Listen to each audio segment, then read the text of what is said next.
Yo, yo, yo, what's cracking? What's happening? What it do? Konnichiwa. Hello. Ohio gozaimasu.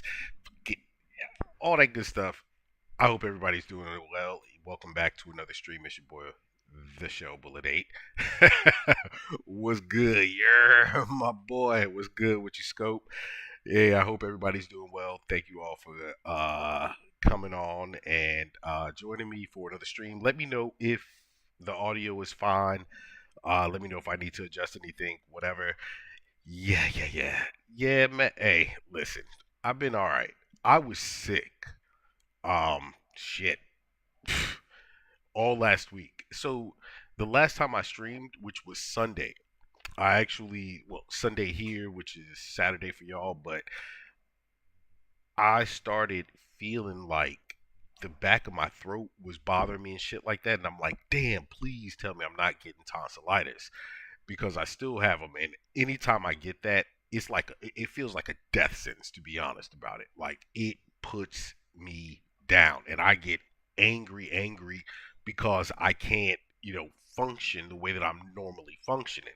But I started feeling it, and I was talking to somebody and I messaged her and she was like, "Nah, it's just because you were on stream, talking for hours straight." And I was like, "You know what? You might be right." So I tried, just dealing with it. The next day, we ended up meeting up to go out, have lunch, and do some stuff. It was a fun day because went and did a Pokemon stamp rally. I should have brought that damn thing with me to show you guys. Like it was so cool. Like the it's always fun doing those because you're in one city. Some of them take you from city to city, but most of them primarily have you in one city. You're going from place to place trying to find these stamps, get them done, and then they give you little prizes at the end or whatever.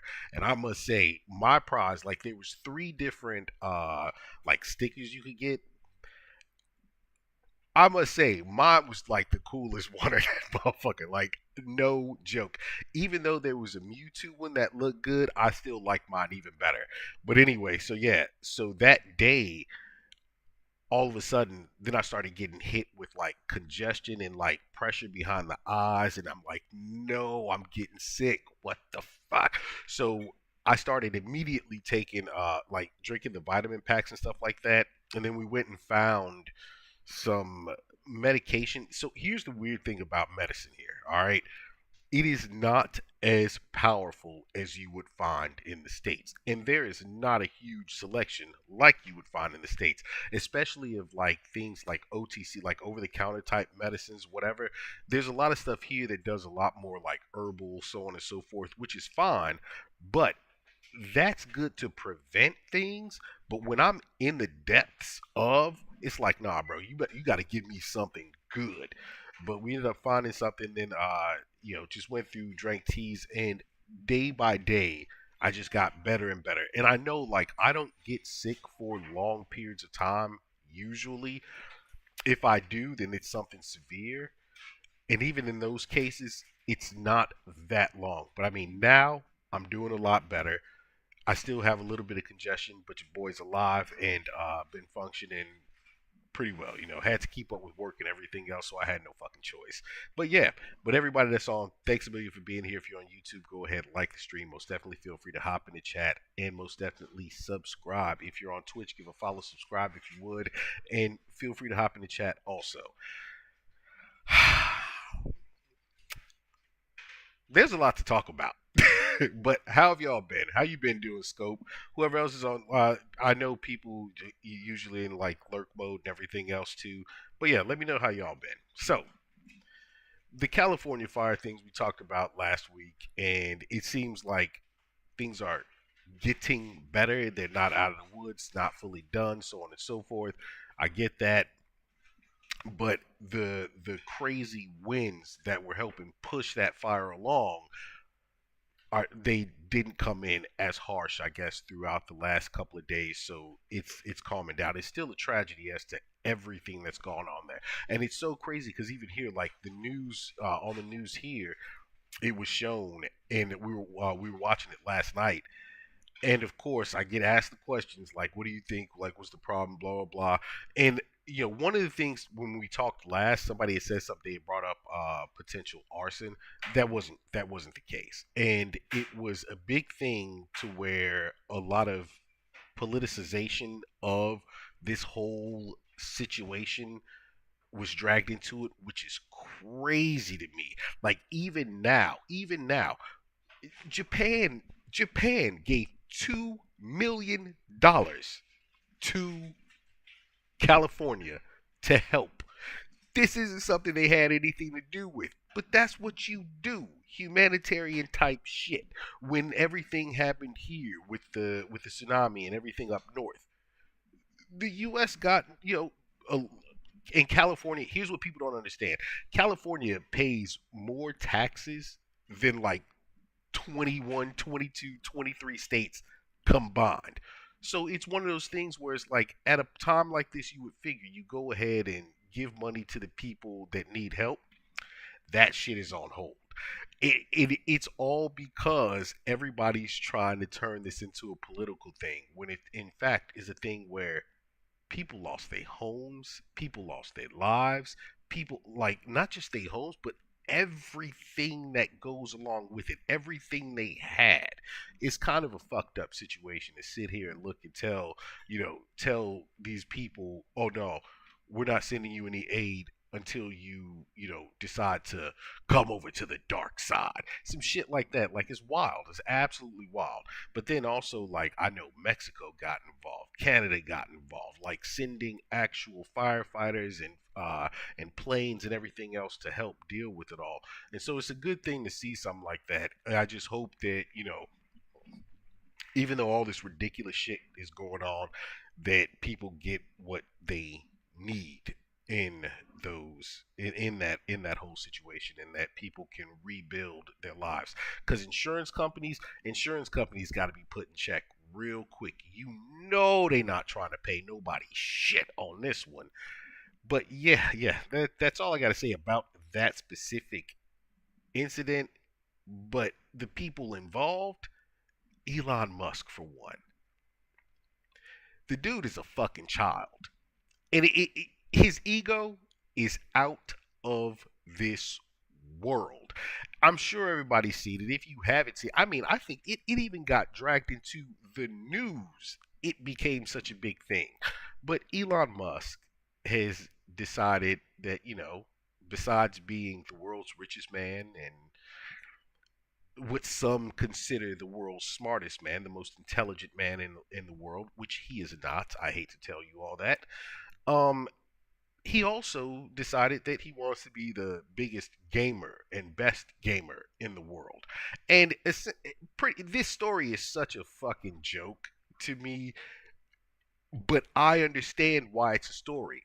It shows how much of an ego an individual has to be like this. Okay, to say that you are top in a game and then go online, live stream that game, and play it like you have never played the game a day in your life, or like you are just a noob at said game.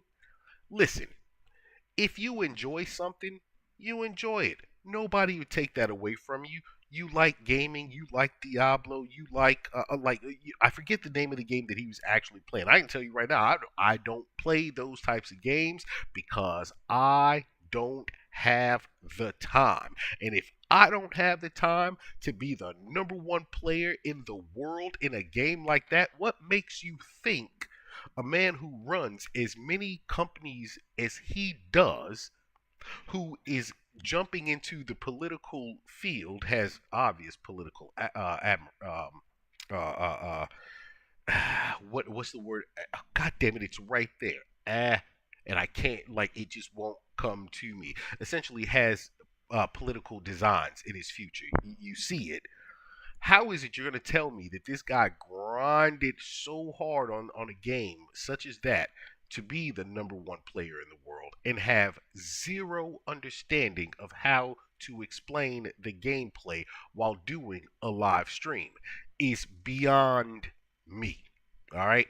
But to take it a step farther, beyond the lie, he then gets his feelings hurt, gets his ego shattered, which is something that's very, very, very a now, very much so a now sort of thing, because you're seeing it not only with him, but with the new president elect that will be stepping into office on Monday there in the U.S., which, by the way, they had to change up the whole inauguration situation, which is going to be inside because the dude thinks he's fucking Ronald Reagan or whatever. But honestly, it's because it's going to be 10 degrees outside, and I'm sure they're worried about him getting shot. But yeah. Let's not talk about that part. But yeah, they're switching that whole thing up for that. But anyway, his ego, it plays into this whole thing right now where it's like they're hurting these rich individuals' fucking egos. And what Elon Musk decided to do was, because he got called out, and one of the people who called him out, well, more reacted to the whole story itself and said himself that there's no way that Elon Musk was playing this account this whole entire time was Asmongold. So he then calls Asmongold out and then shares private DMs between them on X, which, guess what? By TOS on X, that's a bannable fucking offense. But hey, I don't have to go by my TOS because I'm the CEO. I'm the owner of the company. I guess that's what it is. Then go so far as to take away Asmongold's blue check mark on there because he doesn't like that he was called out, which is the most childish shit I've ever heard of in my life, coming from an individual who has more money. And actually, he's not the richest person in the world. I don't know why everyone keeps fucking saying that. He is not the richest person in the world. He is the richest person in America. All right? That's what he is. But coming from an individual with that much money, that much power, that much influence, yet you still got the fucking ego of a bitch. Like, I mean, straight up. It's crazy to me. And it's crazier to me how people suckle at his fucking teat like it's mother's milk. Okay, and they need it. They need it. Listen, bro, people can be two things at once, and it is shown right there. It's also shown in all this flip flop, so on and so forth. That brings me to the next thing we got to talk about. TikTok's getting fucking banned on Sunday. TikTok is getting banned on Sunday. So, how it's going to play out, no one really knows. But the Supreme Court today upheld the ban. Is this surprising to me? Yes and no. The only reason why I say yes is because they've gone through this year after year after year. Who was the first person who actually tried bringing this up? By the way, Donald Trump during his first term. Let's ban TikTok because, owned by a Chinese company and all the information that's being taken and shared and all this other stuff. And I brought this up of like a year, 2 years ago during the stream, and somebody tried saying the dumbest shit during that stream. I remember this. Oh, like you read the terms of service. Nigga, I did read the terms of service to TikTok for a very specific reason. I work in IT. I've done this for years, understanding what happens to data. I also fucking ran a marketing agency for years. I understand what happens to data, to the information that you get from people, how it can be used, and I also understand how governments work and what they do with said data. So this to me was not something that was a big, oh my God, I'm shocked. How could they do this? And do I care? No. TikTok has caused so much issue with the mentality of people. It is out of this world. Now, does this fix it? Absolutely not, because people are just dumb now due to it. For one, they have the attention span of a fucking 3-year-old with ADD, HD, and every other goddamn thing you can think of that draws their attention to anything and everything else other than what they should be focused on. So, look, do I care? Nope. Because guess what? Another platform will just pop up. Vine. Vine went down. Vine went down for different reasons, but what took its place? TikTok. Are people not thinking that something else is going to come in and take the place of this? It just opens up a new avenue. That's all it does. There's other things that could take its place right now, but most people don't like those platforms. Facebook, for instance, and fuck every one of the people who were like, I don't like being under government control, and we don't work with these individuals because we're trying to be an ethical company. We're trying to do good things. We're trying to like change the world. Every one of them right now are just like, Donald Trump, pause. I mean, y'all know what I'm getting at here, but it's true. It just is what it is. Like, all of them are on that dick riding right now like crazy. But TikTok, with the information that's going to the company that owns it, which is a Chinese owned company, that information, that data can do a lot of damage to people. And it's not even to a lot of the people that are on it right now that are of adult age, but it's to the younger generation of individuals that are going to be leaders later on down the road. All of this information being stored and everything else opens up the door to all forms of blackmail, so on and so forth. And the thing about it is, what people don't understand and why it's so important is because that information being stored in China on Chinese servers, in a place where the US has zero jurisdiction, has zero ability to keep these sorts of things from happening because they are not the Chinese government. That shit can be dangerous down the road. But people don't really care about national security. What people care about are things that are happening in the now.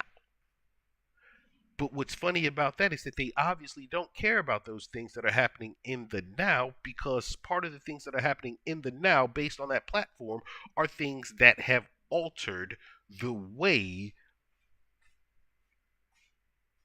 that people see reality. It's just altered perceptions altogether. Not only has it altered perceptions, but it's allowed lies to fall into place as commonplace, and it's the most ignorant shit in the world. People worry about, well, this is so bad on the platform, or this is free speech. It's not fucking free speech, okay? And the shit that goes on, if the shit that went on the platform was free speech, nobody could say anything about anything that happened on that platform, even if it was some weirdo fucking sycophantic ass PDF file who decided that they were trying to hunt for children on there. Well, guess what? He was doing it on TikTok, and free speech. He didn't mean it in that way. He was doing it in this way. Like, this shit is a mess, and this is why I don't give a fuck. And I'm like, let it be banned, because, again, something else will take its place. And it's something that might actually be better than what that platform is at this point. What hurts a lot of people is the fact that people were using it to make money. They talked about how the people in LA, or in the different places in California where the fires have gone down, they're not going to have a way to make money anymore. Well, listen, that's a horrible thing. But let's keep it a stack. Everyone has been watching this go on for a long period of time. How is it that you don't think to go ahead and get yourself somewhere else? If you have any kind of following and things like that, you can usually translate that to a different platform, especially if you have the mindset to say, hey, audience, listen, we go through this all the time. We know they've been saying that TikTok's going away and everything else, but just in case shit happens. Insurance. Insurance for your fucking self. Just in case shit happens, follow me over here. Connect with me over here. Do these things with me over here.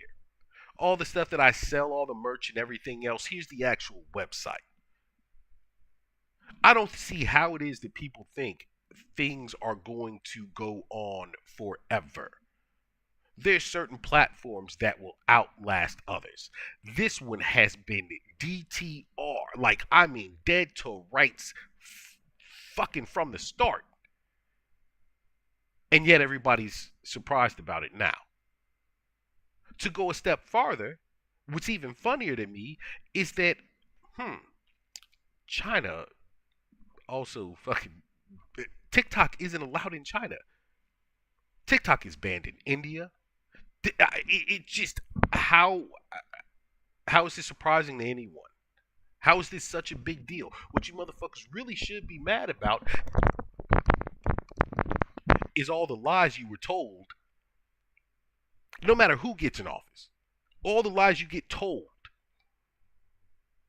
The price of fucking eggs in America at this point, of food in general.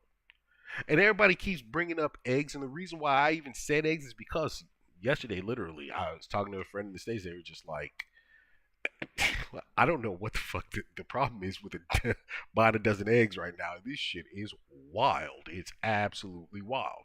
And they told me the price. I was like, where the fuck are you shopping at? What kind of, them chickens laying like, every 100 eggs is a golden egg. You might get lucky. Something like that. Like, that's crazy to me. But that's the way things work, though. It just is what it is. But somehow, this is a more important issue to people. And the crazy thing about it is, Trump, what is he doing? Flip-flopping on TikTok yet again. The man started, this idiot started the whole downfall of TikTok. And now all of a sudden, well, when I get in the office, I'm going to fix that. TikTok isn't going anywhere. Except he can't fix that unless someone else buys the company or a large enough portion of the company for it to be looked at as prudent enough to let it stay up and running. Even Biden, this motherfucker, signed the bill to ban it, and now all of a sudden at his last couple of, hold on, I'm gonna die right now. Essentially, Grandpa on the way out the door, and just like, I'm gonna throw a monkey wrench in everything. Fuck it. I don't even care. Bing, monkey wrench thrown in. The thing about it is they're talking about giving it a 270-day extension in order for someone to go ahead and buy it, because it's a long process to buy something like that. And I do understand that. But 270 days is 9 months, essentially leading it back down to about the same time at the end of the year that happens every year. TikTok might get banned. Let the shit happen. If it's down for a day, for 2 days, a week, whatever. If people love it as much as they say they love it, they will fucking wait for it to come back after it's purchased in a week or so. So be it. Does TikTok lose money during that point in time? Yeah, just is what it is. You could have sold the company already, but you didn't for whatever reason. I have no pity for them. I feel zero for them, in fact, on that whole point. And what's even dumber, see, this just proves how fucking stupid people are and how fucking dumb this aspect of social media has made them. You understand that there's a danger to this, but hey, you know what? Instead of actually like waiting it out to see what happens or getting myself on a different platform that doesn't have this issue, we're going to go ahead and switch over to Redbook or Rednote. Is it Rednote or Redbook? Something like that, but essentially the absolutely Chinese owned, government owned, fucking quote unquote TikTok. It's not TikTok, it's totally different. Oh, you guys, give me a second. I'll be right back. I'm sorry, I gotta stop for a minute. Don't go anywhere.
I'm sorry, guys. Damn. A friend just stopped by to hello, like they are going through it right now. Crazy. I gotta message them to find out what the hell is going on. But yeah. Anyway, that whole the whole situation is, people have jumped over to the very platform that there's no question about the information being sold. It's not just be it doesn't even have to be sold. It's literally just going directly to servers there, and they'll keep it and stored and whatever else. But it's already been made clear by a lot of individuals in China who have now seen this influx of Western media being put onto that platform that they don't want them there. And the fact is this, that can also be banned. Why would you jump from one thing that isn't even owned directly by or ran by the government, in which they're telling you they don't want you to be sharing your information with a company that sells said information to that government? Why would you do that and not realize that potentially that app can be wiped off of the App Store, wiped off of the Android store, the Google store, whatever? Why would you do it? You're setting yourself up for failure, essentially. But anyway, yeah, you guys can let me know what you think about that whole TikTok thing, because me personally, like I said, it can go. It might go for a day or two. It might go for a week. It might be gone forever. Do I care? Nah, because you know what? Something else will replace it. And in fact, you've already got YouTube Shorts, and I know a lot of people, they can't, they couldn't translate their audience over or whatever. You've got what's the Instagram Reels or whatever, which a lot of people just don't like using, and you also got Facebook, which fucking man, I haven't been on that shit in a minute. But yeah, there's other alternatives, and some other company is going to come up with something else. And all this stuff where people are saying, "Oh, but Elon Musk thought about buying it or whatever." No, he didn't. He never put his name into that hat. I know what's the guy's name from Shark Tank? I know he was part of it, but he ran away from the deal, said fuck that. And then other people were trying to say, "Oh, maybe Mr. Beast will buy it or whatever." Well, there's no sign of that either, and everything is going down on Sunday to where it's supposed to be shut down. Not necessarily shut down. The app and the platform might still work, but the ban goes into effect on Sunday. And if it stays in effect, the long term outcome of it is that it will go away because there'll be no updates. There'll be nothing to actually keep it functioning the way that it should function.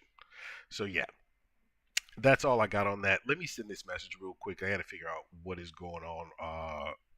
And then we are going to hop into a video. There's a couple that I found that looked interesting. One, two in particular. Just give me 1 minute. I apologize. Yeah. Let's see.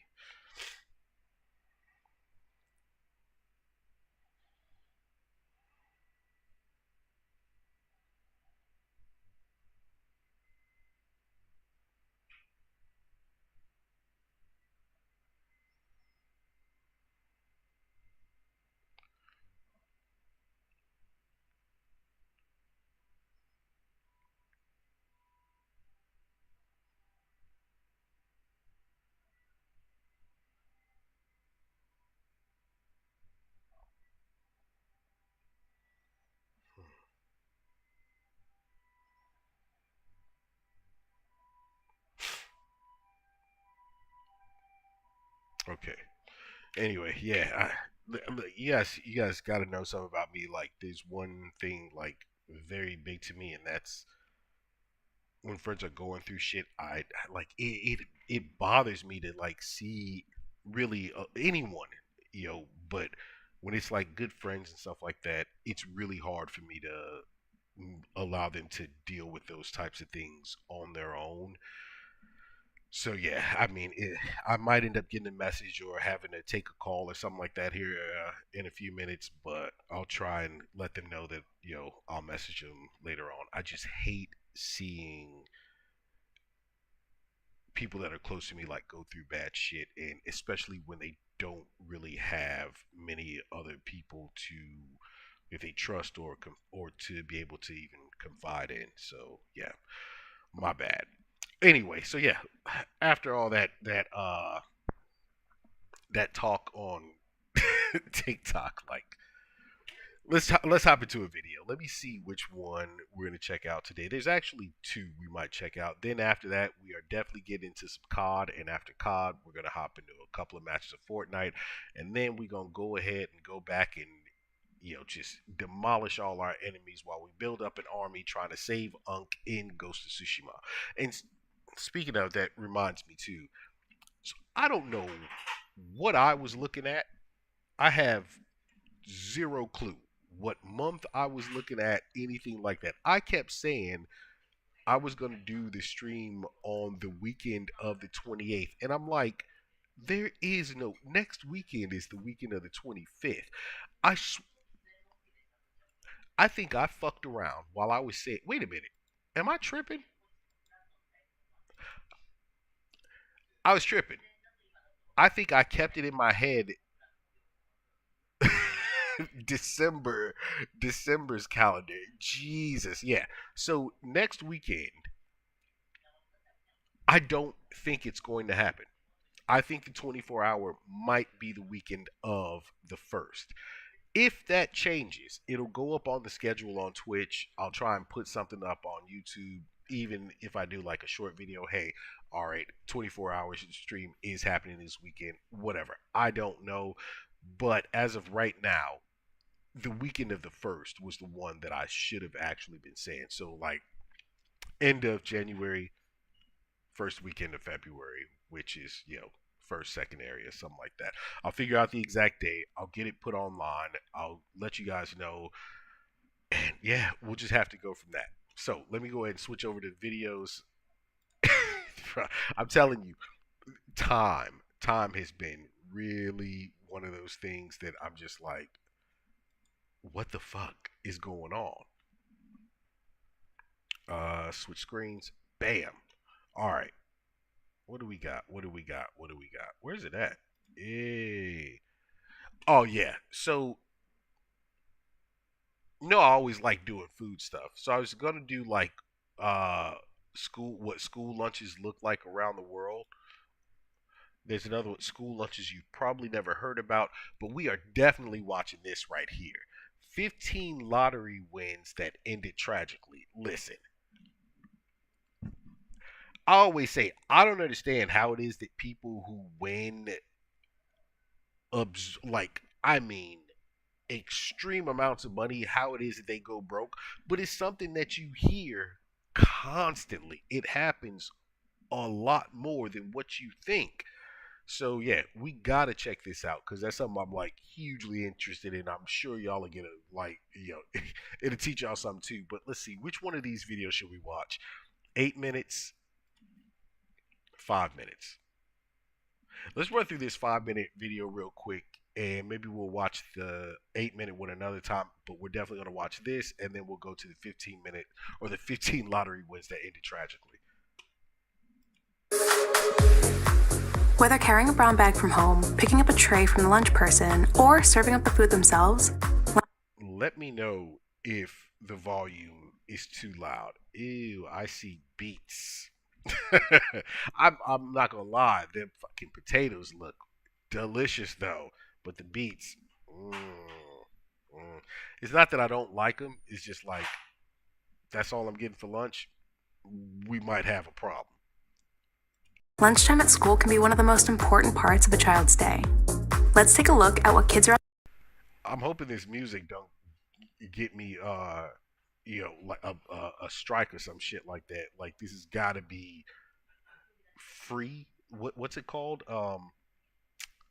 Whatever. It's got to be within the TOS to use this right here. Because if not, I'm gonna complain to fucking YouTube. Be like, bitch, it's on your platform. Around the world eat for lunch.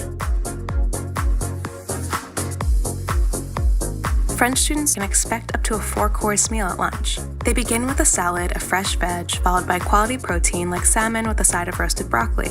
It's crazy. Wait, yeah, you getting four-course meal, French schools. And I'm not gonna lie, listen, I ain't mad at this at all. That's actually a good little salad. No joke. But what comes next, the salmon, I'm with that for lunch. They could keep the broccoli and just give me like an extra side of this salad right here.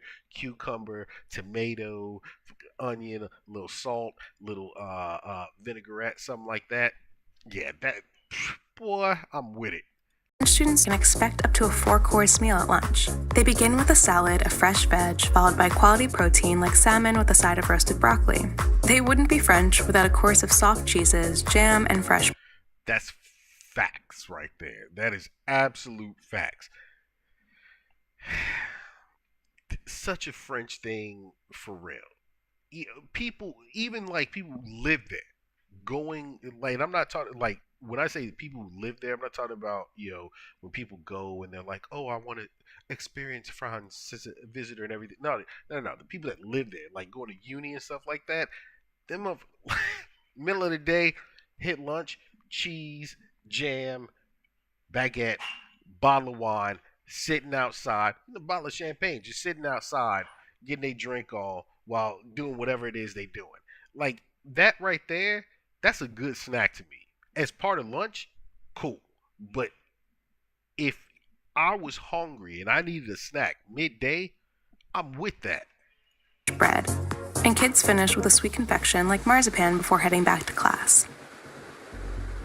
In Japan, kids aren't served healthy meals, they serve them. To teach healthy cooking, kids take turns helping to cook, serve, and clean. True, there are certain areas, certain regions here that have done this for a long time. And the meals, like it depends on where you're going to school at too. Because you gotta understand, you have Japanese schools, then you have international schools as well, but then you have schools in Tokyo versus like a school in Sapporo or it's like Okinawa is like its own fucking world. But yeah, depending on where you are, depends on what you're gonna get. But it's always a decently healthy meal, and it's usually good too. The States, like, I remember having food in the States at school lunches. Ugh, no, no, like the lunches there were just bad. It's just bad. And luckily, even like with high school, I only had to go for 1 year in the States, but that school, it was so interesting because I only had 4 periods to deal with in a day. The rest of my day was wide open. I was at the university early as fuck. But I'll never forget. Like, I could leave, I could choose to leave, but when they redid the school's kitchen, and I think it was because that was just one of those schools that they just had bread. They just had money. But the lunch there, man, when they switched that kitchen up, it was fire. And I'm not even joking. I ate like 2 meals. Anytime I would actually stay to have lunch, I would actually eat 2 meals. And one of them would be these sandwiches that they made. Like, I've never been like a huge person on a sandwich, but those sandwiches there, I don't know if it was just the lunch lady just being cool to me or what, but she would stack that mother. Motherfucker was like I had to smash it down in order to fit it in. Like, it would pause. Damn, pause. Wow. But that sounded crazy. But yeah, it was just a massive sandwich. And then the other stuff that they would have too was actually decent. Like the if they did pizza, it was way better than that like weird tasting square pizza that you got in like elementary school and stuff there. So whatever. Clean up for their peers. Meals are heavy on rice, vegetables, and fish. Students in Nigeria are fed well-balanced meals each day. Meals could include smoky, tomatoey jollof rice with chicken. Some jollof rice for lunch at school? That's cool. What? Man! And steamed veg. Finland was the first country in the world to provide free lunch to every student, and the law ensures high nutrition standards. Veggies like beetroot salad and roasted turnips take up at least half the plate. Starches and grains such as a crepe topped with. Yeah, I was about to say this soup. They better fill that shit up. That little ass ladle she put in there. Look, I'm not even mad at this now. Still the beets, bruh. I just get annoyed with that. But everything else, I am with it. Slightly tart lingonberry jam take up 1/4, and a protein such as haranuko, a split pea soup topped with smoked ham, takes up the other. That's kind of good. Crisp bread is served on the side. In South Korea, students eat off steel trays sectioned out for perfect portion sizes. The bigger section is for rice, the circle holds soup, and the smaller portions are for tangy, spicy kimchi, some veggies, and meat like marinated strips of pork shoulder called You can't even jeokbokkeum. be mad at a lunch like that. Like, With a that large is Orthodox amazing. population in Ethiopia, meals are largely plant-based. Okay. An array of yeah, foods like yep. spicy lentils, I don't know if you guys have ever had Ethiopian food or gone to, tried an Ethiopian restaurant or whatever. Like, look, the food, it's so heavy vegetarian. It drives me insane. They do have like some meat dishes and things. So whenever I go, I've always just been like, yeah, I'm not just eating this vegetarian bullshit. Like, it's just not happening. I can't do it. But you eat with your hand, and you always eat with one hand, and you do not lick your fingers and things like that. That will get you slapped. Alright? But the stuff is actually, it's good. It's actually decently good. A lot of it, see, this one shows a lot more colors than what some Ethiopian spots have as far as the food colors.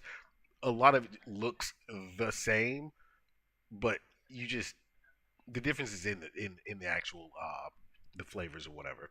zucchini, and yellow split pea soup called kik alicha are eaten with injera, a fermented flatbread. That flatbread is delicious. Thanks to the island's burgeoning farm-to-school program, Yeah. kids in Hawaii can expect meals made from scratch with local, Man, fresh ingredients, such as a chicken stir-fry with nowhere veggies better and to fresh go baked to bread on the school. I side. think, in the States, when it comes to like school, Hawaii ain't no fucking joke. And it's not just that, like university there, one of the things that happened, like, woke up one morning, walk outside, I'm like, why does it smell like that smell of like roast pork, like a pig on open fire, just that delicious mouth-watering smell, and like sweets. They was doing this shit since like 5 o'clock in the morning. Had a pig roast going, like breakfast was served. You had all kinds of sweet desserts and stuff like that. But the breakfast of like pulled pork and eggs and just, pow, just what is happening right now? Ukrainian kids get their lunch in 3 courses.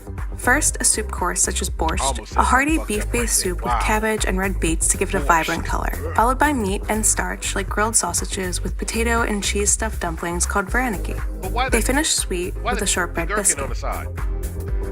A lunch tray in the US could include a gooey grilled cheese on crunchy whole grain bread with creamy tomato Only if you a little bitty kid, because then when you get older, they give you trash for lunch. Like this right here, even as a kid, I was so weird. Like when I was in the States too, I didn't like a lot of the things like mac and cheese. You couldn't give me macaroni and cheese to save my fucking life if it came out of the box. The only time I would eat mac and cheese was like holidays when motherfuckers were like making mac and cheese. Grilled cheese to me tasted terrible as a kid, and the tomato soup because it was like I'm not a wow. That just took me back to somebody like you are a food snob. I'm not a food snob. The thing was like things that just tasted bad. I knew they tasted bad. Like if you gave me a tomato soup out of a Campbell's, that tomato soup out of a can is ass. Cause then you get older and you actually or someone actually makes you a good tomato soup and you're just like what the fuck did they give me last time? That tasted horrible. This is amazing. Like I just knew what good food was. And I'm sorry. In schools, grilled cheese did not look that good at all. The bread was usually burnt. It was one slice of the weird plastic yellow American cheese. Like that shit is plastic, and we all know it's plastic. soup, carrot sticks, fruit like a box of raisins and an apple, and a brownie for You dessert only before got heading back one, to and class. you never got that kind Italian of dessert. students run to the cafeteria to receive a 2-course meal, and if these No, kids that's reside in pasta. Rome, the meal must by law be 70% organic. Primo is the pasta course, while protein and a veg like grilled chicken with a tasty mozzarella and tomato salad is Fire. served for secondo. God, According to the World Food Secondo. Program, Thai students receive the most nutritional lunches in all of Asia. Kids can expect a balanced meal like grilled chicken, rice, and an antioxidant-packed spicy sweet green papaya salad. Families in China pay a monthly fee of about 70 cents per day for children to receive a boxed lunch. Inside, kids can find rice, meat, and vegetables. Food is a constitutional right in Brazil. That pork looked dry as a motherfucker, but you know it's delicious. You know it is. And besides the mushrooms and that nice little sauce, that's gonna liven it up. So it's alright. Which means schools are required to provide students with healthy meals with 30% of ingredients sourced from local farmers. Kitchen staff cooks fresh foods like frittatas loaded with veggies, paired with hearty rice and beans, and a piece of fruit. Kids in India show up to school with a tiffin box, a stackable metal container filled with a home-cooked meal. What's inside depends on the region. Northern Indian kids might enjoy parathas, seasoned flaky bread accompanied with bundi raita, crispy gram flour balls floating in a sea of spiced yogurt. Kids in Guatemala go home for lunch, where they'll eat dishes like pasta in a tomato sauce with beets and tortillas. Guatemala. With classes 6 days a week, school in Israel finishes before lunchtime, but kids do bring a shot isser, a morning meal, which could be a small snack like pita with hummus. Listen, I'll give it to you. Hummus is actually good, and I'm not mad at a boiled egg, but I'm not trying. Well, I mean, lunch is. They say lunch is usually done. You don't even eat lunch at school or whatever. But if you did, if you did, I'm not trying to have that for lunch. Like, we all know what the classroom gonna smell like afterward. Oh Lord, help me. And a hard-boiled egg. Kids in Trinidad and Tobago might be served rich and gelatinous oxtail stew for lunch paired with bussup. Soft Wait, and did we watch this before? Because I swear I feel like what the yo, that right there for lunch? Oxtail stew? God damn, I would lose my mind. Oxtail stew is delicious. If you never had it, you need to try it. You need to have like somebody who actually knows how to make it for you. But that is, yo, I don't know. That might be a lunch I could honestly eat almost every day. 5 days out of the week, school, or if you're lucky, 4.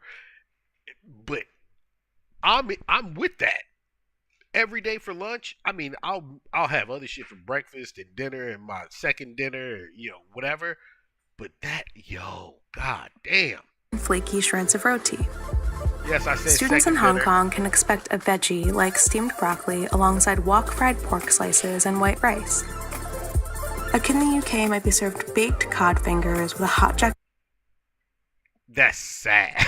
Yo, they couldn't have made it that better. Like you didn't have, just because the UK, you didn't have to burn the shit. Like that's wild. Whole plate just beige food everywhere.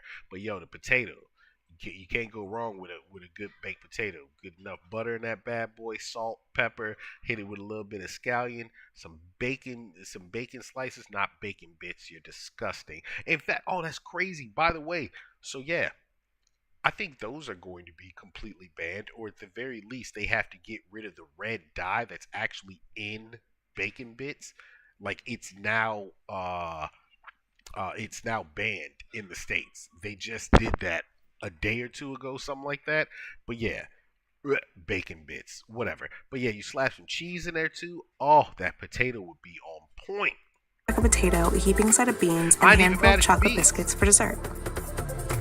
In Mexico, instead of a meal, kids might bring along a morning snack such as a torta, layered with spicy bean dip, sliced ham, tomato, and Oh my god. Best sandwich in the world, maybe. Like, yeah, torta is ridiculous. That is crazy. You know how many tortas you can have too? I mean, there's one that's just like straight beans. Okay, there's a torta that's just straight frijoles in it. Delicious. Carne asada torta. Fucking, oh my god. The ham torta, fire. Like my mouth is watering over this right now. Anything that you could put into a taco, you can put onto a torta, pretty much. And it is, yo, the tolera bread. The bread is what does it. It's perfect. It's so light. It's fluffy, and it just make you want to fight a motherfucker. Like, that's making me hungry right now. That sandwich looks delicious, just because of what it is. fresh, crisp lettuce. It says, Australian funny kids thing eat is, lunch we weren't outside, allowed bringing grilled food from cheese in the home or mayo buying soup. meals from a What? cafeteria or street vendor. Food can include classic takeaway comforts Pigs like in a a blanket. sausage roll, pork sausage wrapped snugly in puff pastry, with a couple sweet chocolate biscuits called Tim Tams for dessert. Oh, them things look dry eye. Yo, god damn. You know what? Sometimes look, cookie wafers like that are actually good though.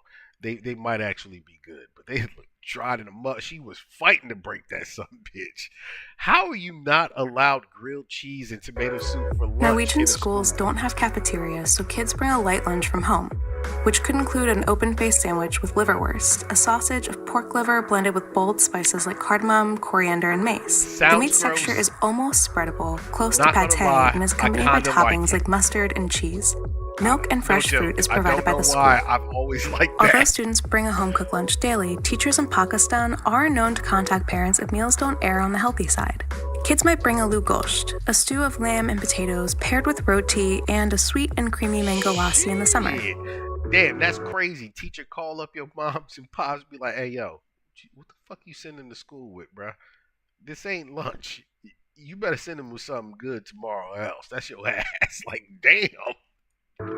So, which type of school lunch do you want to try? Okay. Are there any we missed? Let us know in the comments below. Yeah, you missed a lot, but nah, no doubt. I think, listen, I'm not gonna lie. So, Japan school lunch, because it's not like there's one common thing, but there's a lot of different things that they're gonna have in there, and it's just so good for you. I'm down with it.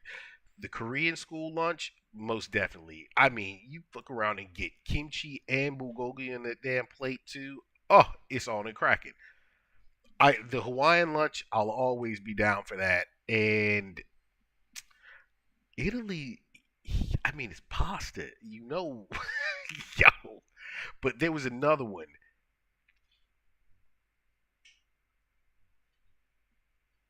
Oh yeah, there it is. Trinidad and Tobago. I don't know. They The might circle win. holds Trinidad and Tobago might win with that whole oxtail stew situation. Like, can't even lie. But of course, you had the rice. Where did they have the? Oh, there it is. There it is. Nigeria. Listen, that rice is just. day. Meals could include smoky, tomatoey, jollof. Listen, yo, that rice is just something else. Spanish rice is amazing. So this is the thing. Like, I know why I love rice so much. Spaniard and Asian, like I both of them in me, and we love fucking rice. Americans, the American side, like we eat more potatoes and everything else. But Spanish rice, fuck, oh my god, when you make it right, it is so good. Mexican rice, Lord have mercy. Chahan, fried rice. Had some last night. Made me happy. This jollof rice is like it's borderline Spanish rice. And I mean, what's the other comparable thing here? I don't know too many other countries that do like a spicy rice. I mean, this might just be a thing like that Nigeria just, let's just throw this spices into it as well. But Spanish rice has that very tomatoey, nice spiced flavor, but not spicy. It's spiced perfectly. It has like the tomato flavor, everything else. This kind of encapsulates that along with spiciness. Like, yeah. Give me that along with the oxtail stew, man. Yeah, lunch every day. I'm good. All right, so that's that on that. What do you say? Because the fifth of the school population was allergic to tomatoes. Fucking weak ass kids. And another third was allergic to dairy. Was this one of those things where it's like they weren't actually allergic to it and their parents were just making shit up? No, no. You know what? It's so strange. So people who are allergic to tomatoes are usually allergic to strawberries too, because it's not necessarily what it is. It's the seeds. It's the seeds within the two that is what they're actually allergic to. It's a very strange thing. But to be allergic to tomatoes, I better not ever see you eat pasta. I better not ever see you eat ketchup with your French fries. You better not even get some barbecue sauce because usually the basis of that is ketchup as well. Like, if you know what ketchup is, it's fucking tomatoes. Like, listen, you are just missing out on life. I'm sorry. You couldn't have jollof rice. You couldn't have Spanish rice. You could have some Mexican rices, but not those. Like, yeah, you are just shit out of luck. And you will never get to know a good tasting tomato soup with basil. Sad. Sad. What was you guys' favorite lunch on there? Let me know. Let me know. This one right here, though. This. Once I saw it, I was like, yeah, we gotta check this one right here. I need to know how these people lost. And I don't know how much they won. Because, I mean, sometimes you get lotteries that are only like, I said only. I mean, you get some lotteries where people win like 100 racks, a million, and then you get the ones where they win 150 million or 500 million or 700 million, or what was the biggest one in the states before I left? It was like 1 point some odd billion, 1.1, 1.2 billion. Could you imagine winning 1.1 or a billion dollars? I don't care. This flat even number, $1 billion. So you have to make the choice of, do you take the lump sum or do you take it in installments? Everybody takes the lump sum. I couldn't imagine doing something in installments for like what they, I think it's like a 30-year period of time. Nigga, I might not live 30 years. Like, give me my money now. Just give me my money like right now.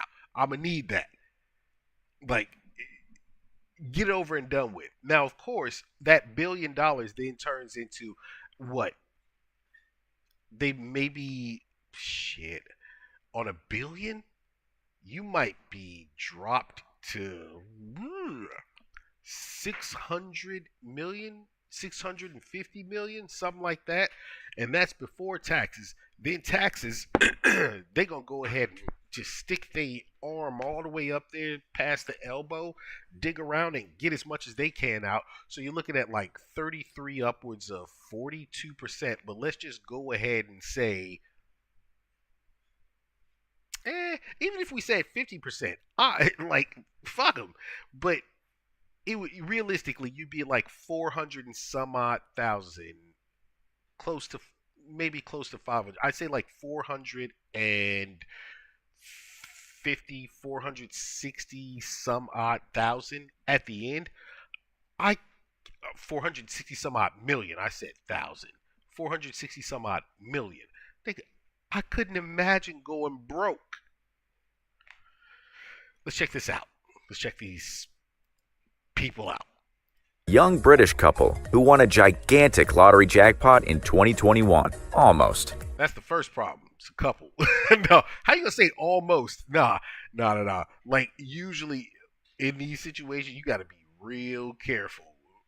The biggest one was in New York before you left. It was 2.85. No, it wasn't.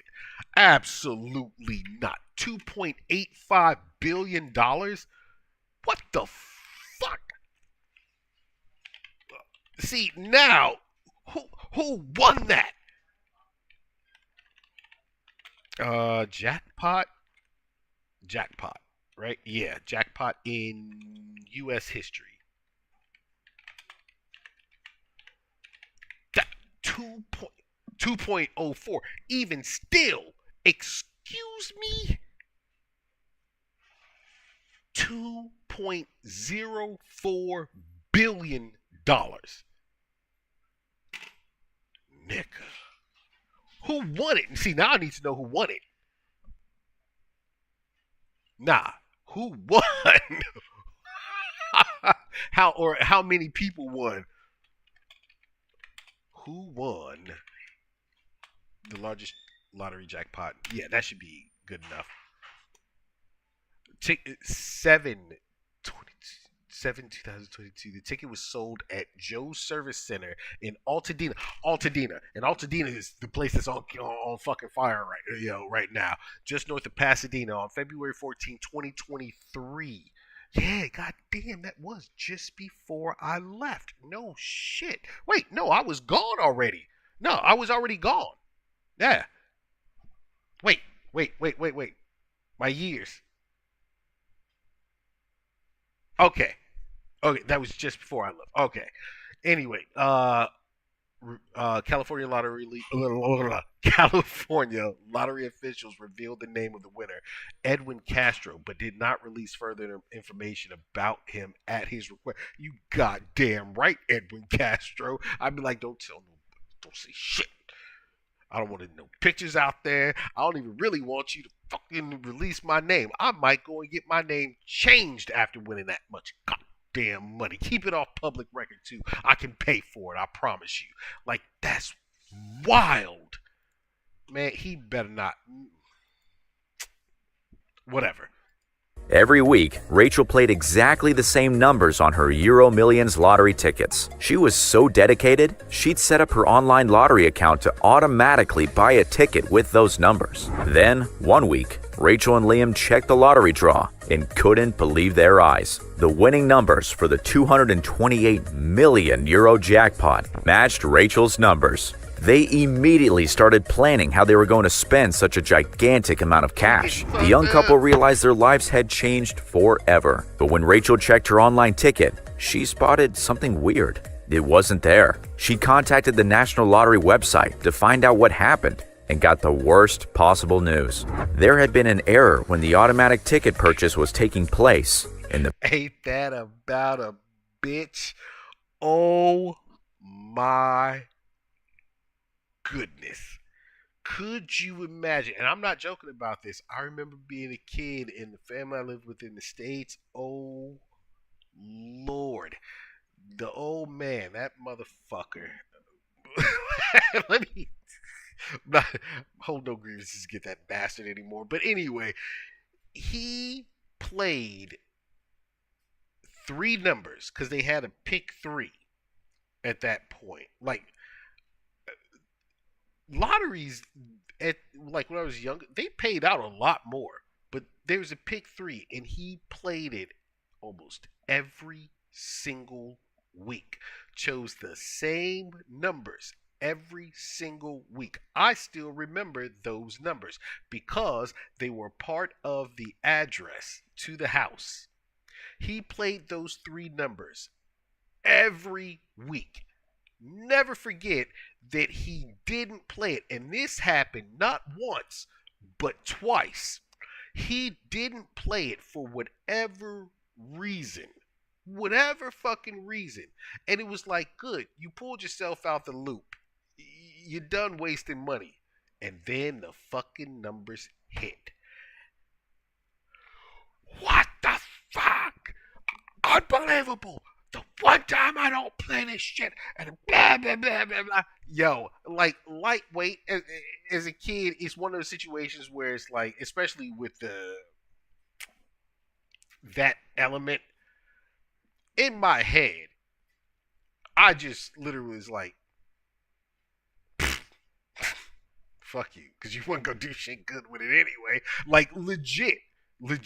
But yeah, twice. So I know that. But this is a mess because just go buy the fucking tickets. Get the hard copy. Fuck all that. Like, you can't try.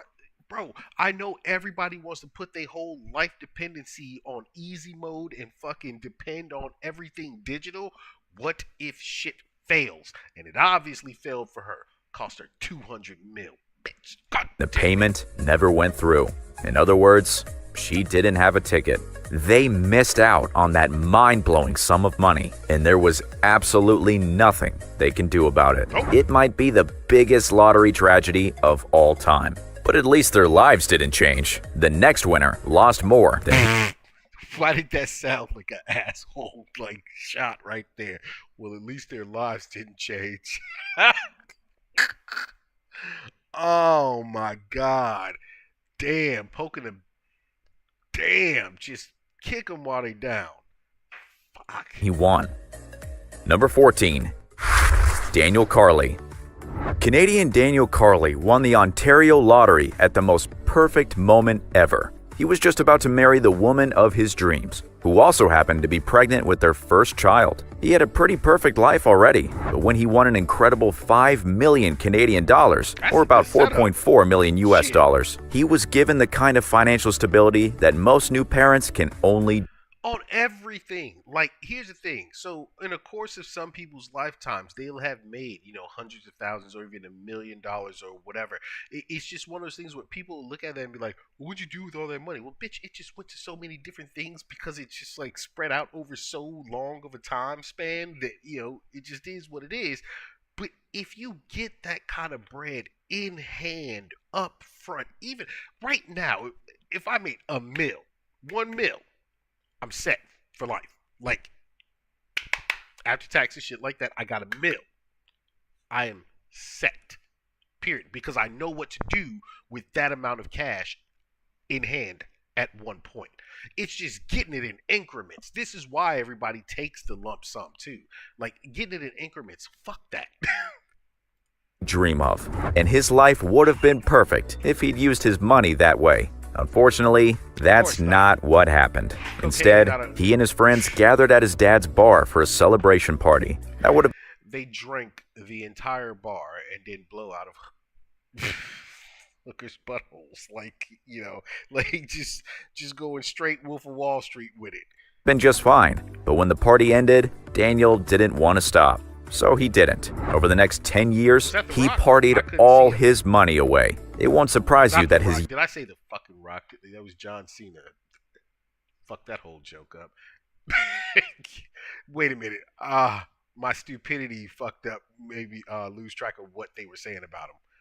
didn't want to stop, so he didn't. Over the next 10 years, he partied all his money away. It won't surprise you that his young wife left to look after his child in a more stable environment. His friends didn't want to know this out-of-control version of Daniel, so they disappeared from his life. They drank all his fucking money. Helped him drink all his money. Do I blame just Daniel? Yes, but there's some blame to be shared with friends there. How are you good friends and you don't tell your boy, hey, nigga, slow down. Slow down. Like, stop. Slow down. Chill. Invest some money. Like, do something. Set up some shit for your kid. Nest egg it. Stop drinking so much. Like, sometimes you gotta whoop your friend's ass to help them make good choices. It's crazy. 5.5 mil, you drank it all? Life too. It wasn't long before he ran out of money, and when that happened, he turned to drugs again. But this time, he was selling them. He was eventually arrested and sent to prison for his crimes. Ouch. Daniel chose a path that led him to losing his perfect life. But sometimes, lottery winners do everything right, and their story still ends in tragedy. That's what happened to the next winner on our list. Number 13. 突然ですが、身近なスーパーやコンビニの商品を東南アジアの EC サイトショッピーで販売して収益化で Francisco Guerrero. Francisco Guerrero had been a hard worker his whole life. He'd worked as a bricklayer in Spain, slowly earning himself enough money to support his family, and even buying more than one house. That's pretty impressive. After all that hard work, it almost feels like he'd earned his lottery win. He hit a jackpot worth about $8.6 million. But he wasn't the partying type, and he didn't know what to do with all that cash. He figured the most responsible thing to do was to take it to the bank. That's the advice lottery winners are always given, so it sounds like a pretty good decision. The experts at the bank told him to invest 40% of it. They fucked him. They screwed him. Financial advisor, my friend. If you're going to make investments, I'm sorry. Like, listen, holding the money in the bank, trustworthy sort of thing in the States usually, because you are, excuse me, sorry, you're FDIC insured up to a certain amount. I think it's like 250 racks or something like that. And that's why people keep like multiple accounts, and they also have like offshore accounts, so on and so forth. But banks in other countries, Spain and places where listen, we all saw what the fuck happened to the euro. Okay, let's just take that at face value. You don't listen to the bank when they're saying, invest with us or X investments we have. No, you get your ass an outside independent financial advisor. Squirrel away this money like in other places as well. Not all in one spot. Like, I already see where this is going. This motherfucker like went broke on it, but they only said 40%. So damn it.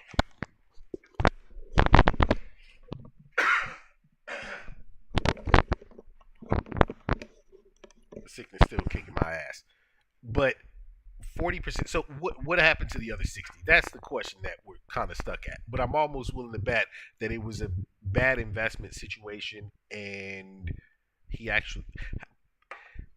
What kind of investment? Because you can go under in certain investments too. Let's just find out. Whatever. Try to figure out shit that they're gonna answer. His winnings and put the rest into a savings account for his children. That sounded like a good idea to him, and he left his money in their hands. He continued going to work and lived his life the way he did before winning the lottery. After all, he was pretty happy that way. But then something went wrong. He suffered a serious injury to his knee that meant he needed expensive surgery. Luckily, he had millions in that savings account thanks to his lottery winnings. He went down to the bank to withdraw some of his cash, but he was shocked to discover the account was totally empty.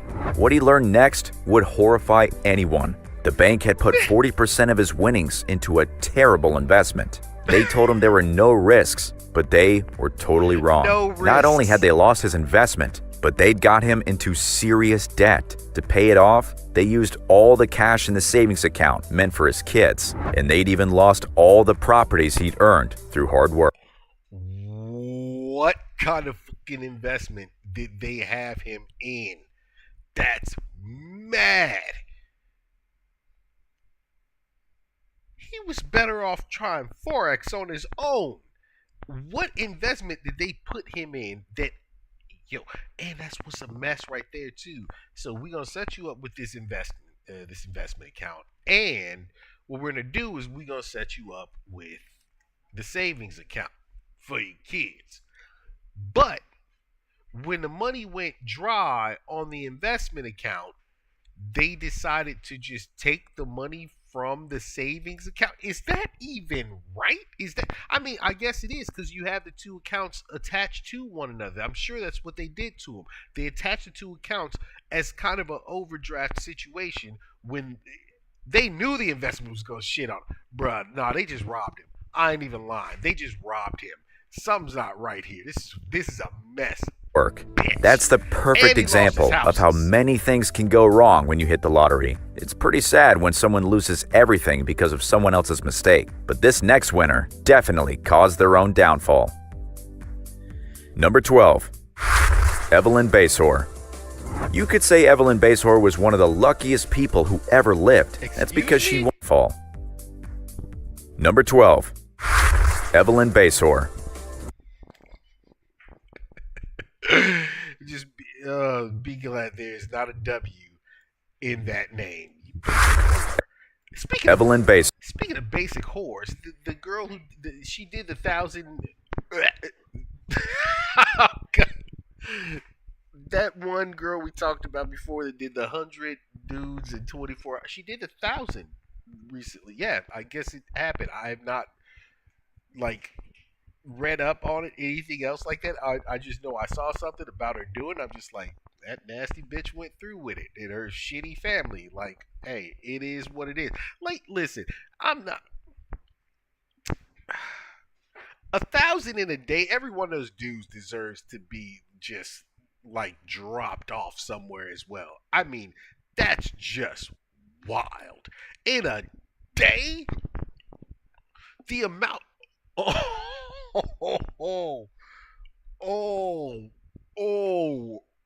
The tragic images keep flashing through my head right now. Listen, damn, this woman's name brought me to this. That girl, that meat sleeve, that pocket pussy. I mean, she was everyone's pussy that day. Last time she said something about her kissing. She was kissing them niggas. They was kissing her. Them niggas was busted in her mouth. God. Yo, I can't even. I need to stop. That girl is. Yo, I can't even call her girl. That thing. She is. Wow. And every one of those dudes, too. Every single one of. If you told me, hey, I banged it out, over the course of my lifespan, 1,000 people, I might be like, oh, well, you did that. It was over the course of a lifespan. It is what it is. God, that's still some shit. I can't even really speak bad about high number. It is what it is. But God damn it, one day, 1,000. What kind of break in between do you have? You have none. You're getting rocked out just by dude after dude. And these guys, how is it possible that you're number fucking 346 out of 1,000, and it's just ew. You're number 998 out of 1,000. You're number 1,000 out of the 1,000. Yo, like at that point, you are literally just throwing a hot dog down a motherfucking hallway. No wall protection, no nothing. And I mean, it's a center shot all the way, and you still got 45 feet on either in either direction. That's a big ass hallway. I get it. That's a huge width, but that's what her walls had to be like afterward. Like, this is insane. Oh, and they weren't doing proper. They were not doing proper STD checks either. Nigga, I'm out of here. Okay, let's get back to this video. Somebody help me. That just blew my mind. Oh. Basehor.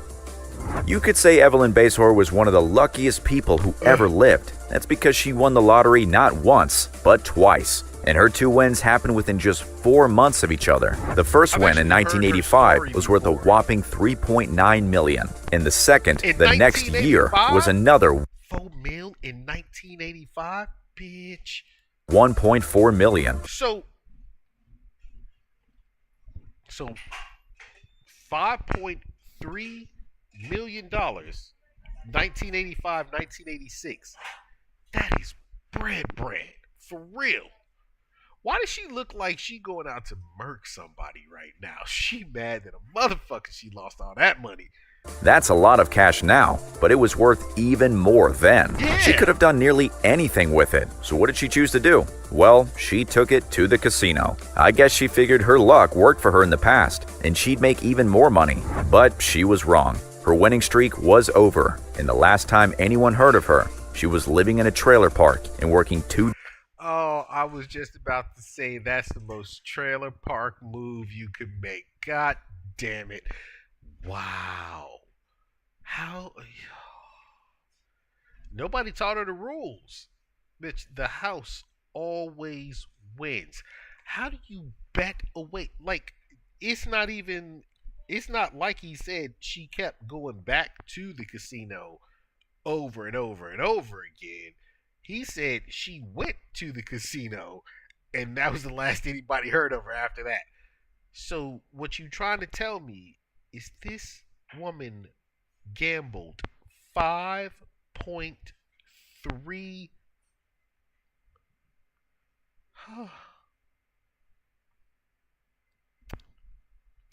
$5.3 million away in a night, maybe a weekend in Vegas. You dirty, dumb, scuzzy, fucking. Yo, listen. Oh, I'm so angry about it. Like, that's jobs to pay for food. That's a pretty irresponsible way to spend your lottery winnings. But she's not the only winner who blew all her cash. Here's another one. Number 11. Michael Carroll. Oh, no. At the tender age of just 19. He looked like 19 too. I was about to say, listen, he looked like he definitely went to the strip club after he won. He one of them types, and it just became the trick of all tricks. Okay, like he was just pigging it out. Oh, goddamn. Boy, your first job should have been get that grill fixed. Lord of mercy. British teen Michael Carroll won the lottery. He collected the $14 million with a police ankle bracelet still around his leg. Oh, the nigga was on house arrest too? He was tagged? He definitely went to the titty bar with that money. Like, listen, you know what?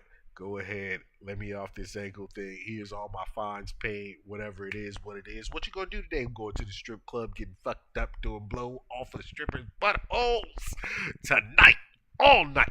Like, yeah. I wouldn't be surprised if meth got involved in this shit. That probably gives you a good idea of what happened next. He spent wildly buying a mansion he didn't like and spending even more on fixing it up. He built a demolition derby race. Oh, this ということは IT スキルを代わりにアピールする人がそんな都合の人いるかな IT スキルで生きるならレバテ Every week, What I just Rachel do? played exactly the same My bad. total. This is on his leg. ridiculous. That probably gives you a good This dude bought a mansion he didn't even like. That just made me so mad. I slapped the fucking mouse by mistake. Wait, you bought a mansion you didn't like, and it was a fixer-upper. Nigga, it's a mansion. Who buys a mansion that needs to be fixed up? What the fuck is wrong with you? See, this motherfucker just being stupid right there. And then you put a demolition derby out, you snagger-two son of a bitch. No wonder. You fucking pure WT. WT like a idiot. idea of what happened next. He spent wildly buying a mansion he didn't like and spending even more on fixing it up. He built a demolition derby racetrack in the back garden where he destroyed luxury cars. He was starting the day with cocaine and vodka for breakfast. And he spent millions on sex parties in the mansion, even though he had a wife and child.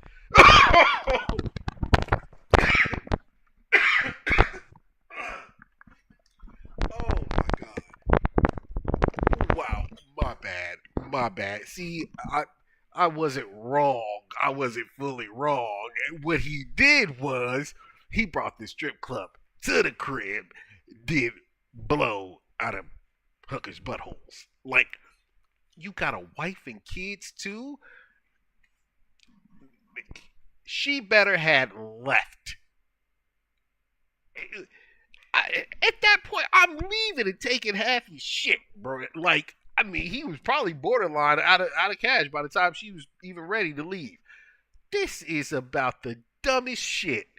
Soon, his family and friends had left him because he was behaving so badly. Thank you. Lucky for him, when he went broke, his wife decided to take pity on him, and she came back. That's a surprisingly happy ending, considering he said he'd be dead by now if he still had the money. But not everyone gets their life back after.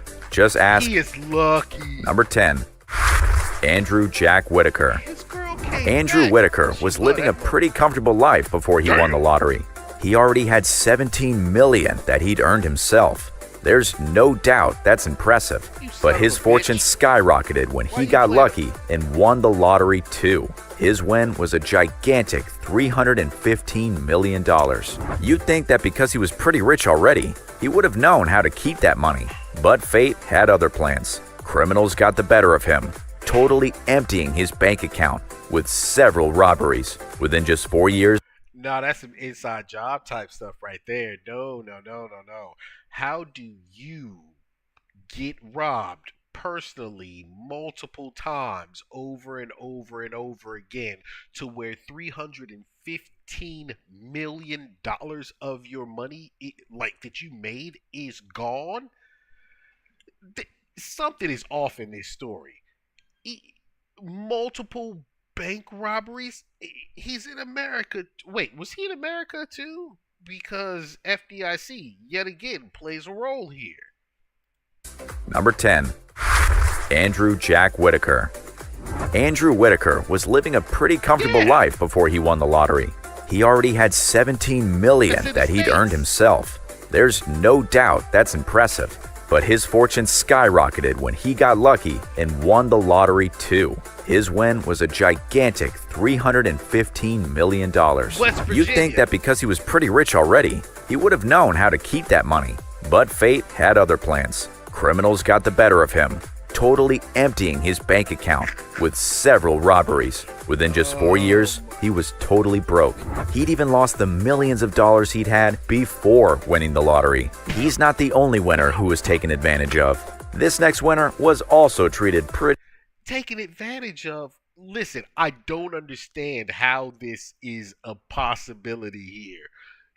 Your bank got robbed that many times to clear you out of $315 million, and I mean, everybody else had to have lost money there too, but it sounds like they were directly targeting you, which means somebody in the bank was doing this shit. What is happening here?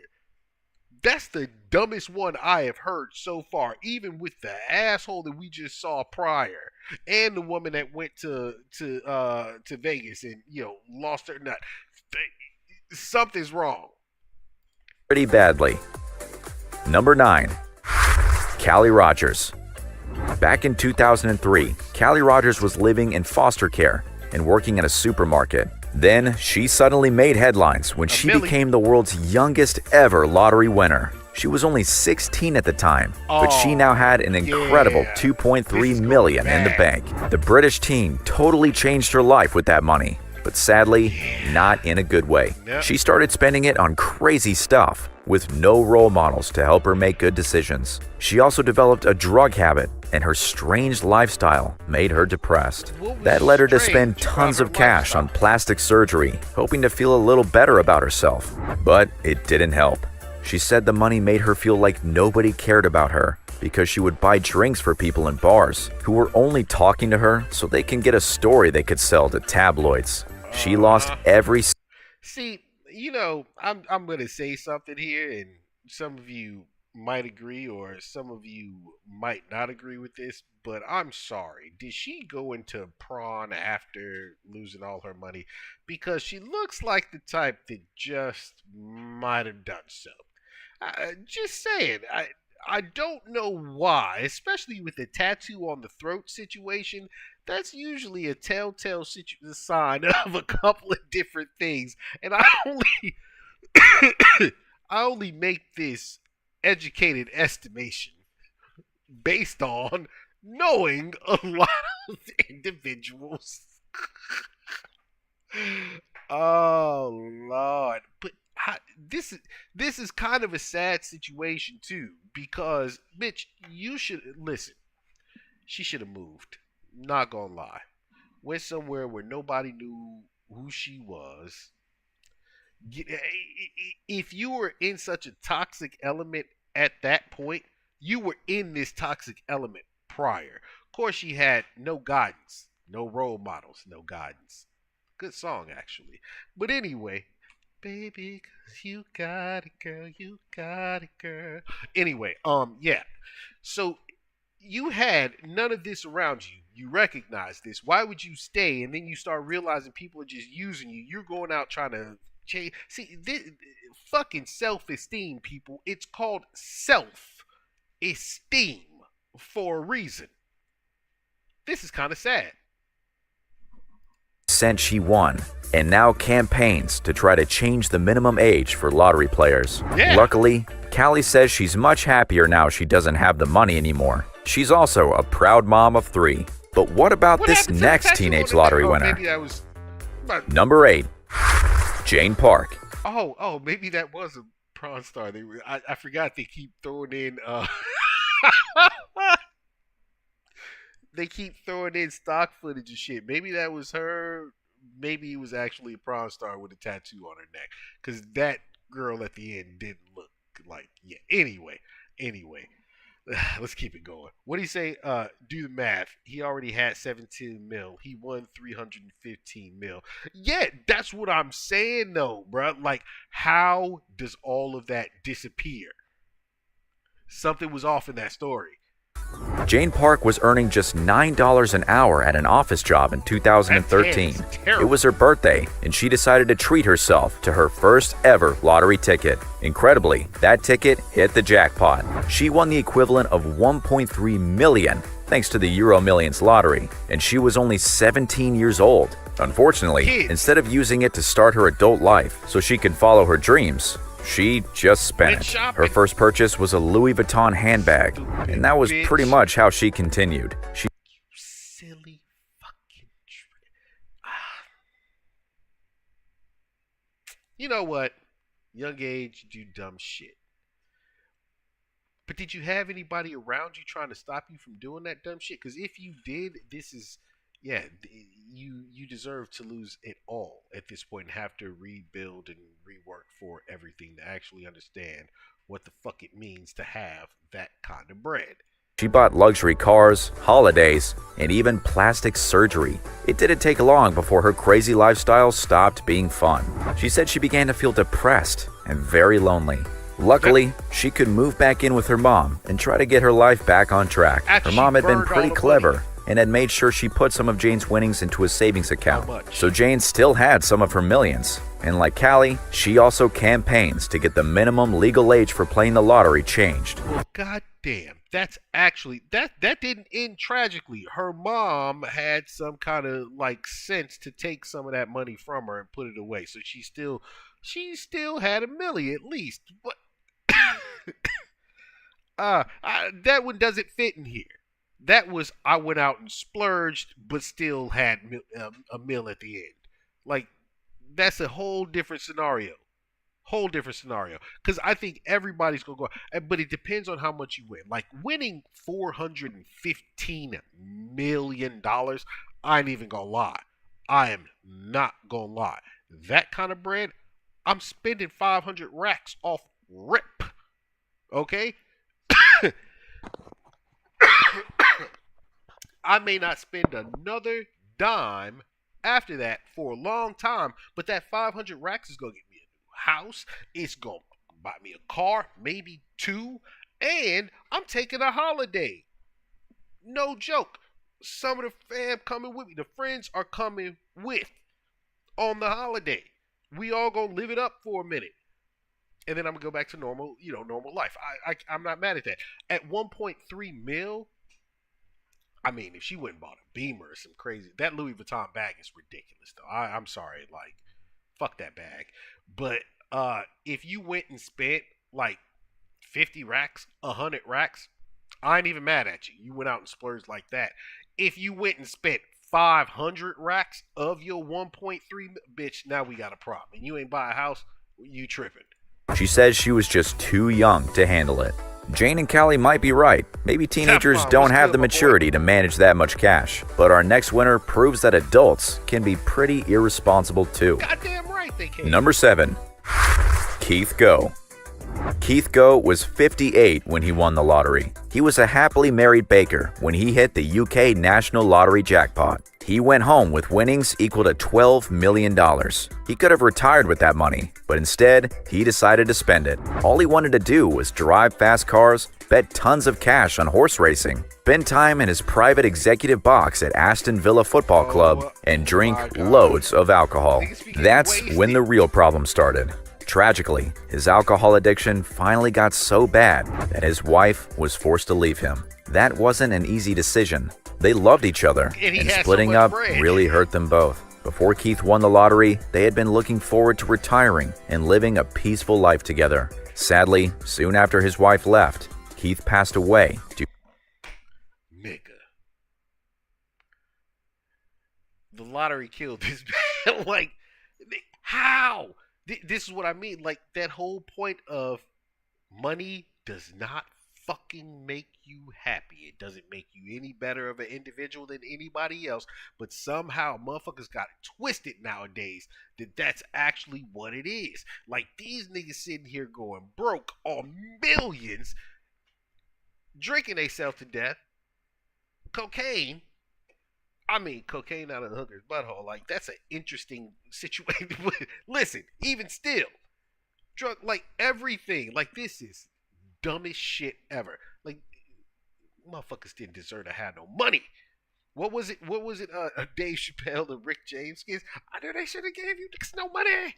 Like, a lot of these people, all these people. Due to a heart attack. Most people are pretty sure he died of a broken heart. Keith isn't the only lottery winner to die as a result of what he chose to do with his money. But this next story is much weirder. Number 6. Justin Ryder. Justin Ryder's lottery win wasn't as... Now, you know he did something stupid. You know this motherfucker right here definitely did something stupid. The contact... Is got contact lenses in, holding stacks, tatted up. Is that an actual tat or is that one of them shirts? One of them weird ass shirts that look like a tat. Like, this looks like a shirt just from the way that it sits. Is that the seam right there? I don't know. Wagwan.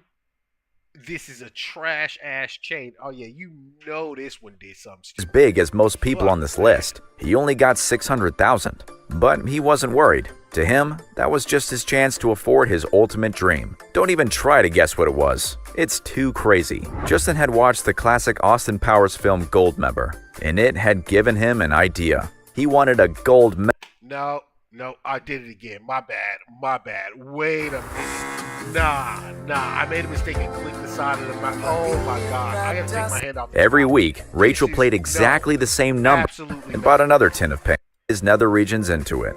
He wanted a gold member of his own. So he went out and spent his lottery winnings on some gold paint. And when he got home, he'd happily dipped his nether regions into it. Nigga. Wait a minute. What the fuck is wrong with people? Did he dip the tip?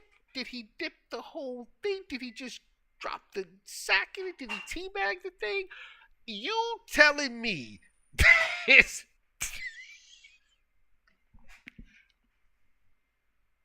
You dumb motherfucker. How do you figure I'ma stick my meat into some gold paint? Why? What the fuck?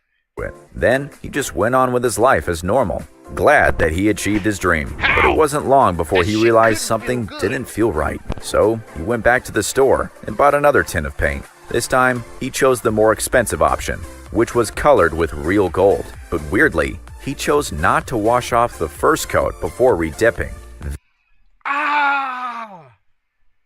Oh, I just got a thought of that. Listen, okay, hold on, wait a minute.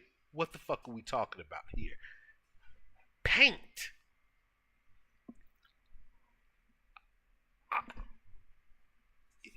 You had to cover the hole up at least when you went and took the dip, because that's getting sealed off if you don't. We're talking about paint here. Getting paint off your meat scepter? What the fuck? How? Like the peeling? Oh my God. That shit that got your pores. Like, you trying to peel that off? Or you gonna use paint thinner down there? Nah, nigga, nah. This is the dumbest motherfucker I've ever seen in my life right here. That was his big mistake. The first pot of paint he'd bought was lead-based paint, and the toxic ingredient was slowly absorbing into his bloodstream. Yeah. Sadly, he was found dead soon after. Fuck him. The cause He of deserved death it. He was deserved lead poisoning. No He's shit. not the only Lead lottery winner who didn't do enough research before spending his winnings. Here's another one that made a big mistake by not reading the fine print. Number 5. John McGinnis. Back in 1997, John McGinnis was working as a hospital porter when he hit the UK National Lottery jackpot. His winnings were equal to about $16.4 million, which was a ton of cash back in the 90s. Yes. He was pretty generous with his winnings, but he also used some to buy luxuries for himself. But he wasn't spending too wildly, definitely not enough to go broke. He decided to spend some of his fortune on his biggest passion, football. So he bought a whole team. It cost him $4.9 million. That's a money That's a lot of train. cash, but he still had loads left, except for one mistake. He had no idea that by buying the team, he was accepting personal responsibility for their debts. Within 12 years, the team's debts had eaten through every cent John had won, plus his own personal savings he'd earned before winning the lottery. He tried to follow his passion, but ended up broke instead. Yeah, and it's not like he bought into some big football club. Like, no, he bought a club that he could get, which who knows what level of league they were in. And that's like that Ryan Reynolds and the other the funny ass dude from that show in this Always Sunny, like they bought a team and they're making it successful, but the amount of money it takes to do that is crazy. Get through relegation and everything else. If you never hit relegation, ain't nobody going to see your damn games. No one cares about you at that point. Like, it's hard if you are not relegated into, the Premier League, anything like that. Like, it's very hard to run a squad like that.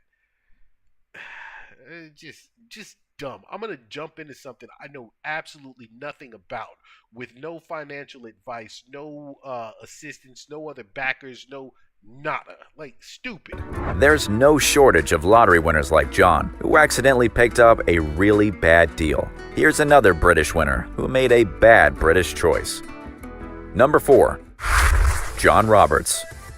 John Roberts was so poor before winning the lottery that he was living in government housing in Scotland because he couldn't afford to pay rent. We can only imagine what it must have felt like to suddenly win over $5 million. Unfortunately, he didn't really know what to do with all that cash, so he started buying any luxury item he could dream of. But that wasn't his biggest mistake. One day, 2 of his friends came to him with a business deal. They easily convinced him to invest. John loved the idea of going into business with friends, except they weren't really his friends. Sadly, they'd lied about the investment, and they took off with the last of John's money. Just 3 years after his big win, he was broke and living in a mobile home.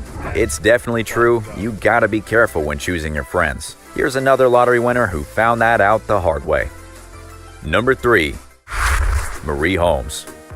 Marie Holmes was a single mom who was working 3 jobs to put food on the table. Then, in 2015, she got lucky when her North Carolina Powerball ticket won her a whopping $188 million. That was her share of a larger $564 million jackpot that was split between 3 winners. Her problem started straight away when her family accused her of stealing the ticket. That's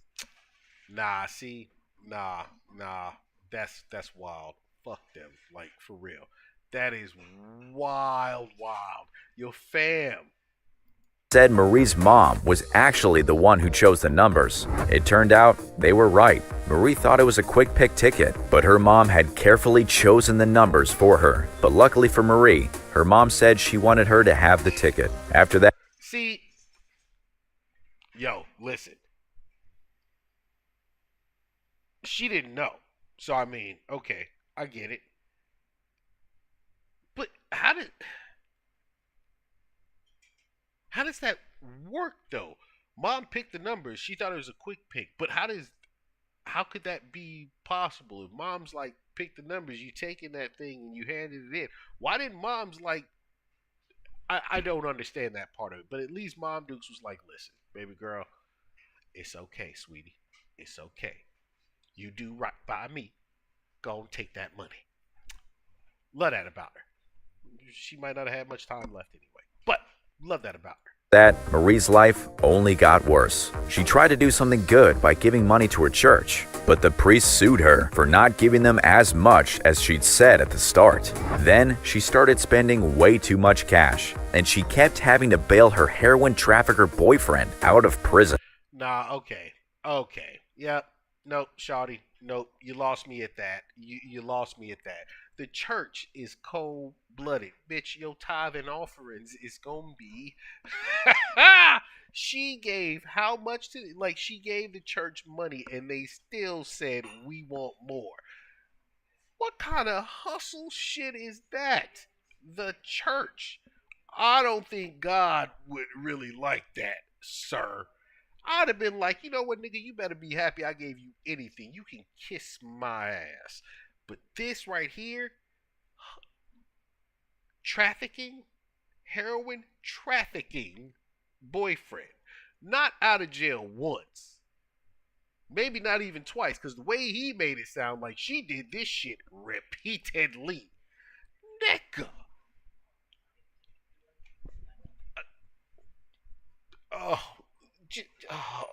Just send them both to the deepest, darkest depths of the fucking lagoon.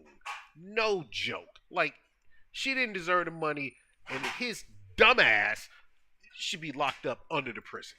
Brace yourself. The cash she spent on his bail added up to a mind-blowing $21 million. Crazy, right? It ain't no way. Wait a minute. On his bail. You get that money back when a nigga show up for court, right? Did he just go on the run? Never show up for court? And you did it how many times? And even if Even if. Hell no. No. Ain't no even if. No. No, nigga. No. You're done. You're done. It didn't work. He still got a prison sentence in the end. You'd think he would at least be grateful, but he later sued her from prison when she sold some of the expensive gifts she bought him. She's basically broke these days. Marie was betrayed by a lot of people. She clearly didn't deserve to be sued for generously giving people money, but this next winner did the opposite and caused her own problems. Number 2. Tanya Lynn Dickerson. This story started in Waffle House. The group of waitresses who worked there had become pretty close over the years, and they decided they would buy some lottery tickets together. The idea was that each one would buy a ticket, and if any of the tickets won, they'd split the winnings between them. It was a nice thought, even if none of them expected to win. But they were wrong. One of the waitresses checked her ticket the next day and realized it was worth $10 million. There was just one problem. Tonda was the holder of the winning ticket, and she decided she didn't want to share. Obviously, the other waitresses were pretty unhappy about that. Not only had they lost out on their money, but they had also been betrayed by someone they thought was their friend. So, they got together and sued Tonda. Unfortunately, they lost the case, and Tonda got away with all the cash. By then, the boss from Waffle House had heard what she'd done. He couldn't believe she treated her friends like that and got away with it, so he tried to get some justice for the waitresses. He sued Tonda, saying the waitress had promised to buy him a new truck if they'd won. The case went all the way to Supreme Court, but Tonda eventually won again. She nearly got away with it, but then she slipped up. Tonda decided to protect her money by opening a corporation. That would have been safe, except that she gifted shares of the corporation to her family. That was a big mistake because she didn't realize those shares qualified for gift tax. The IRS came after her when they realized the tax hadn't been paid, and she was forced to hand over $1 million. So none of her friends got the share of the money, but at least she had to pay something. She's not even the only lottery winner who was meant to share the cash but tried to take it all for herself. The last winner on our list got what was coming to her though. Number 1. Denise Rossi. Denise Rossi got super lucky one day when she hit the lottery jackpot. She won $1.3 million. That's pretty amazing news. So you'd think the first thing she would have done is tell her husband. After all, they've been married for 25 years. Nope. But she had other plans. Oh no, I see where this is going right here. This silly bitch decided she gonna go ahead and leave a motherfucker. Now she got bread. He been taking care of shit for 23 years probably. Oh, but now I got the money, so I'ma go ahead and leave this motherfucker. Probably tried to hide the fact that she got the money too. She ain't gonna tell him why she leaving, cause that's just, that's too much information. Bitch, you get a divorce, it's a 50-50 split. you gonna learn today.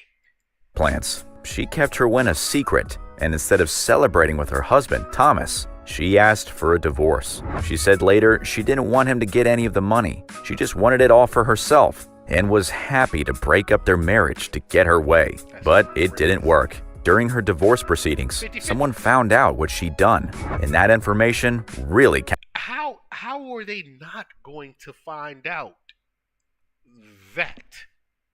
How? What was she thinking? Like, oh, they're just not going to check into anything, like, during the divorce. Like, where they actually, like, dig up as much information and dirt on you as possible. Okay? And they try and make you work it out, go through counseling. Like the court, the digging up dirt situation is usually on the spouse, but the courts usually make you look at all of your financials, investments, different things like that for the split. It's been 23 fucking years. So what was she thinking? You giving up some bread, girl.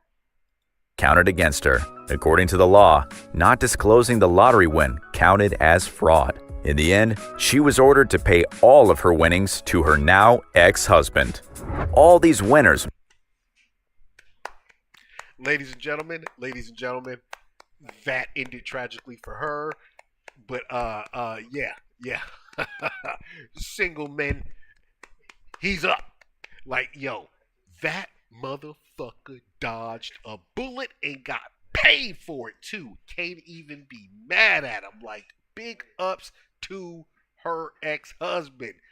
Facts. Man, that man deserved all the applause, all the praise. I don't even care if he drink himself into a stupor with that money because he came up. It'd be so great if he just did big shit with it and then turned around and was like, bitch, thank you. Thank you very much. Like, listen, yo, that video was something else. That last one, peak. Gotta give it to him. Anyway, I hope y'all enjoyed that one. Let me know which one was the most interesting to you. We're gonna go ahead and hop into COD right now. Holy crap. That took a minute.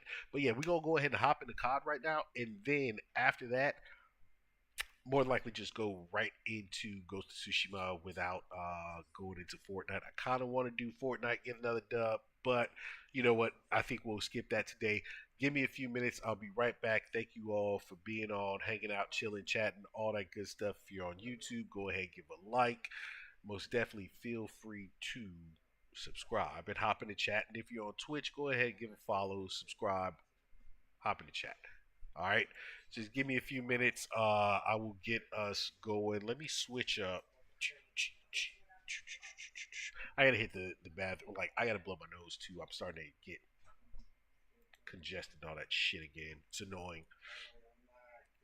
A hardcore Nuketown? Fuck no. Absolutely not, sir. We do not do hardcore here because hardcore will make me break something that doesn't belong to me. Punch a hole through this wall behind me. Fuck this whole desk up. Like, you know I can't stand hardcore. Like, all people do is pray and spray the entire time, camp, and all that other bullshit. So it's not happening. Not getting me to fuck some other shit up. Didn't I crush my control? Wasn't that? No. I think that was just standard. What game was it? Cold War. When I did that, when I crushed that fucking controller. But yeah. Anyway. So yeah, give me a few minutes. Let me go ahead. I'll turn on some music for y'all. Hopefully, I won't catch a strike if it goes too far. And I will be actually. What am I talking about? I'll just turn on COD for you. Jesus. Sped ahead sometimes. Let's see. Bam. Call of Duty. Call of Duty. There it is. And I got to switch up info on Twitch. So give me a minute.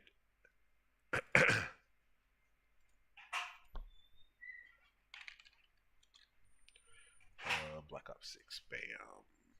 It is on. That's done.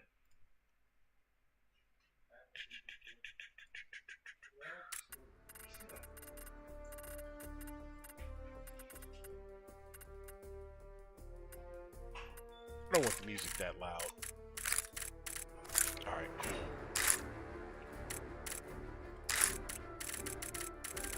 Alright. So, like I said, I'll be back in a few minutes. Don't go anywhere. Thank you all for hanging out. See you in a minute.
drank in my life.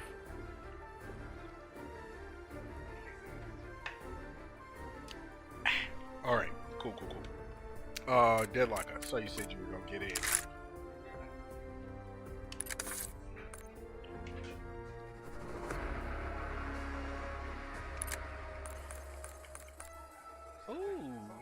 Oh, there's no more 24/7. We could do Squid Game shit, but we know that's actually more like you know what? We'll try it out.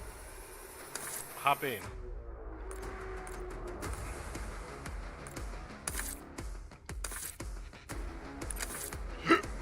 Oh,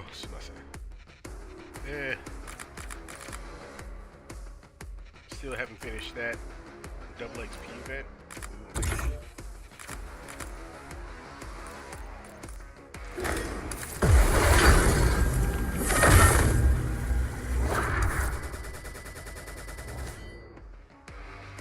When you crush your controller, you were playing standard hard point on Nuketown and you got mad. Everybody's camping. It sounds about right. That sounds about right. Yeah. I don't want to do that to shit here. Yeah. That would not be a good look at all. Bruh, oh, did I just fucking... No.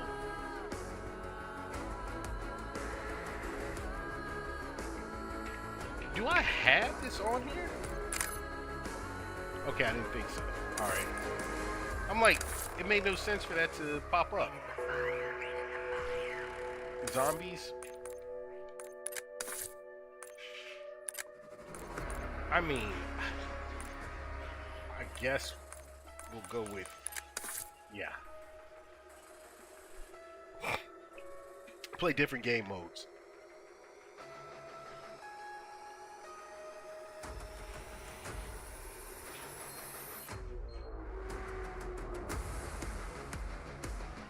Red light, green light. But red light, green light, this is almost like Warzone-esque, isn't it?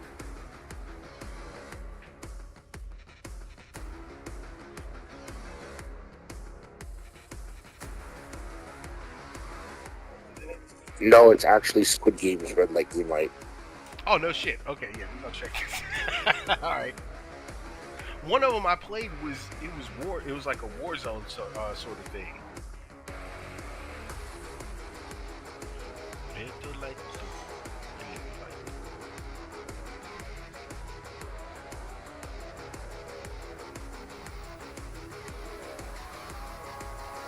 I love how it's actually.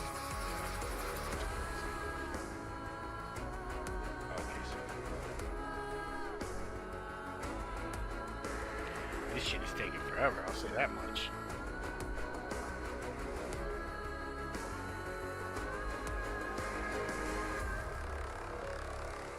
About to back out of this shit.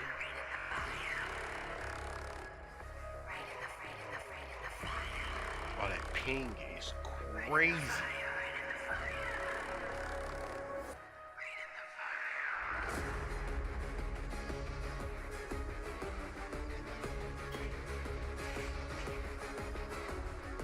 We're not getting a match here. Oh, as soon as I say that dumb shit. We're tired of talking, you jerk. 32? Listen. Adam, fuck you. Adam, tell him to mute himself. He's not listening to me. He won't even listen to me. Adam. Yeah, Juicy, I won't listen to you. I'll listen to Adam. Adam, tell me to mute myself. Adam. Please. Thank you. Fuck you, Adam.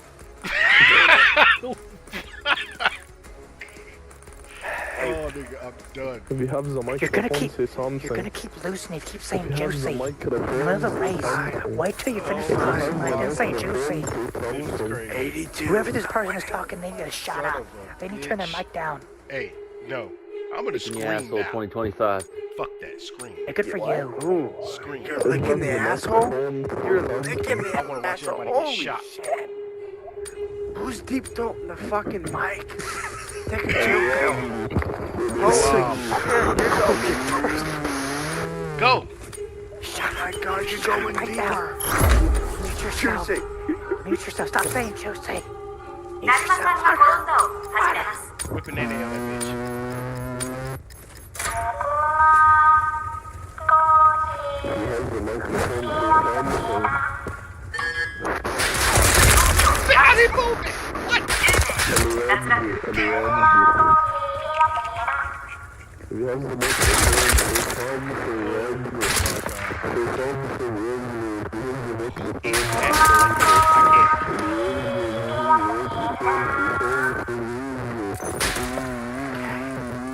Jose, go.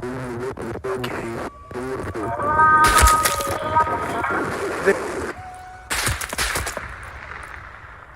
Bro. Damn. Gosh, this guy's so annoying. I need to mute this dude. I need to mute this guy. He's so annoying. Good.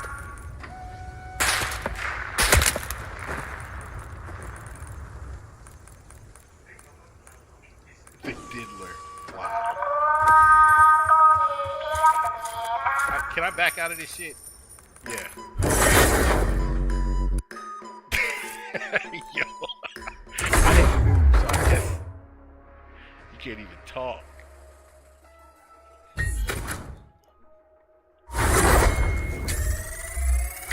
Alright, we do that one more time. Then we back it out. We're going into normal matches because this shit. Oh, that was kind of funny. Fuck it. Do it one more time. It's so many different. Hold on. I gotta see all the. Like.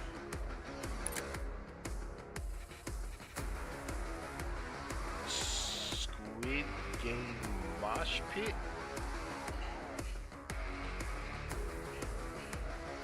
Pentathlon. A pentathlon.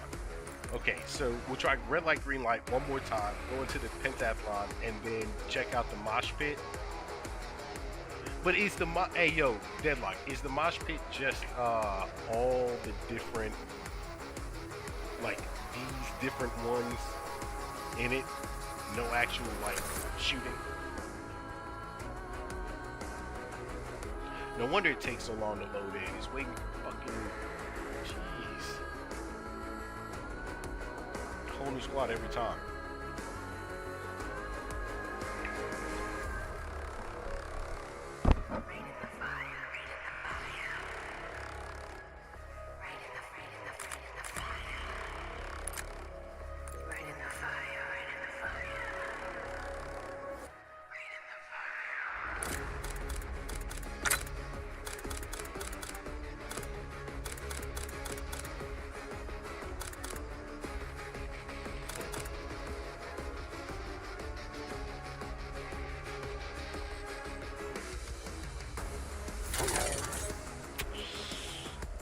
Do I want to use it on that?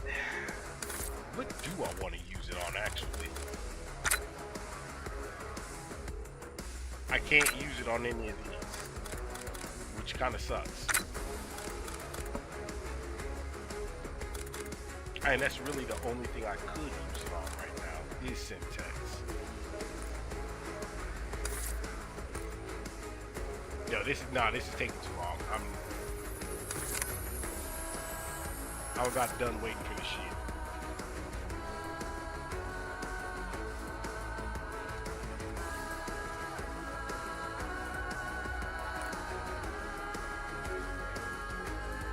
I'm like, at this point, since they just took Newtown out, I'm like better off just hopping into Fortnite than this.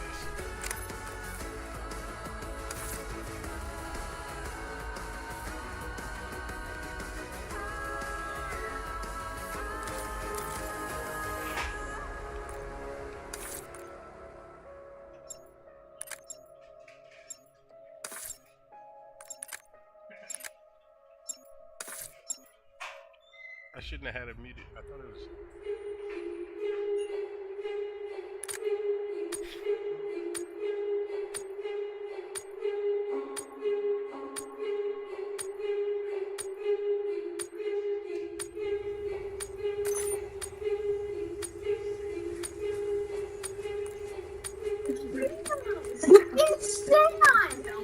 Stay on! You're だるまさんが転んだを始めます。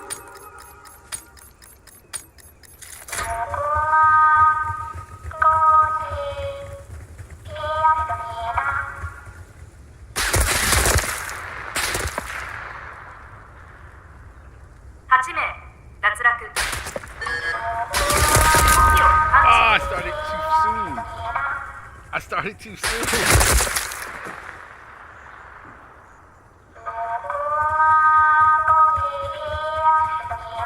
I'm like, I waited for her to turn her head.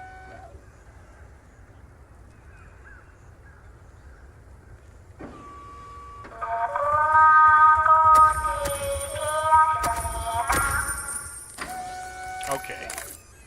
Alright, it's normal. It's normal gameplay at this point. I get the idea of that.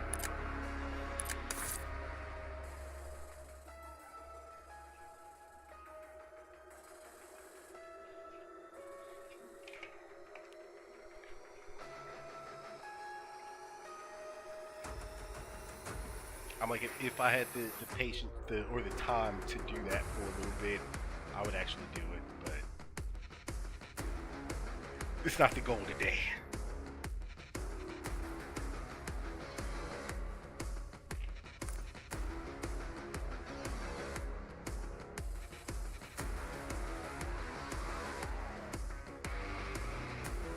You can use it on your wild card. You got to go through progression. Just do regular multiplayer. Oh my bad. Dragged your ass out of there.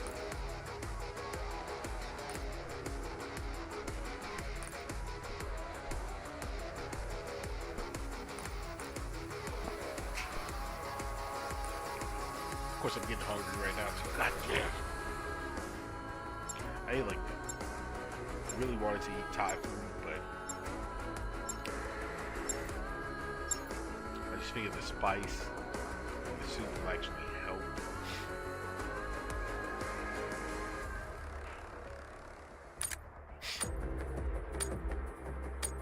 I haven't played the normal maps in a minute since the start of this game. Yeah.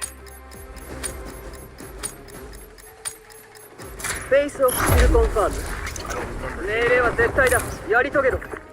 リードを許したな。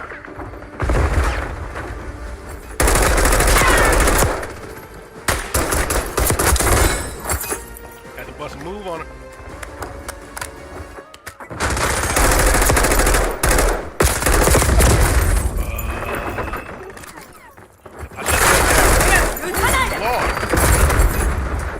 The spot was hot.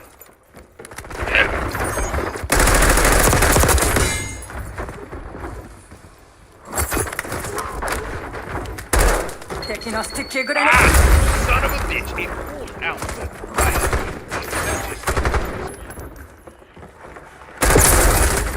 That shotguns.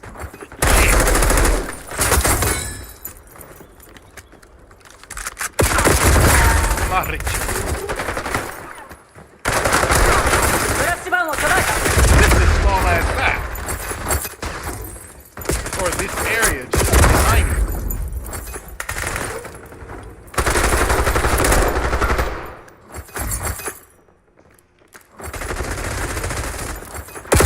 Oh my gosh. That's what I get for not playing other maps.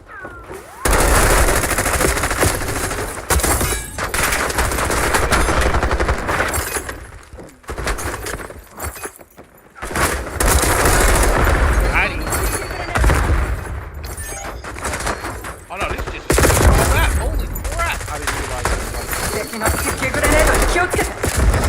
Bro, why? Pulling out this fucking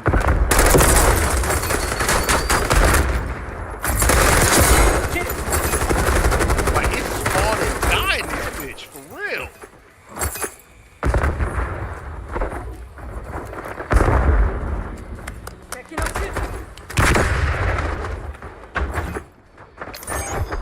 Nothing from the sides.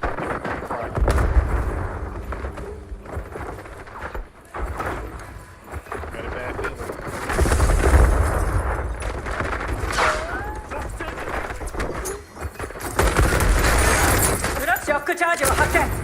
Somebody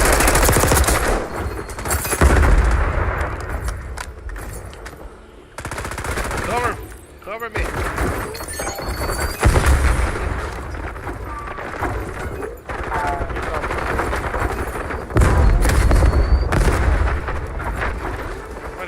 the left? I swore I heard footsteps.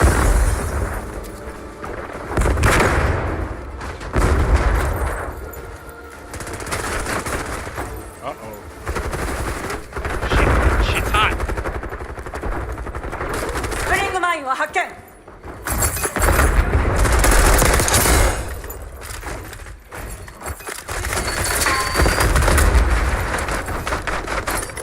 敵がスプリングマイン敵のシューター。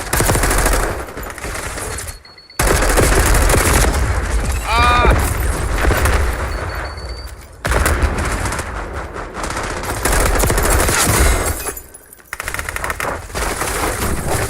ーマインだ。モロトフを発見。フ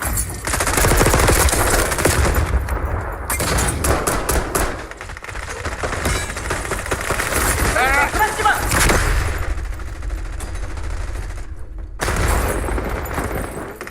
Action. Motherfucker. So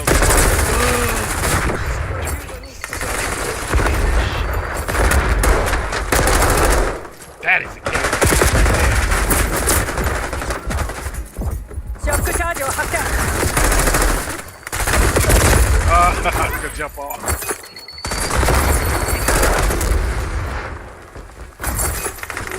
I'm just on play. Wow. And I won that fight.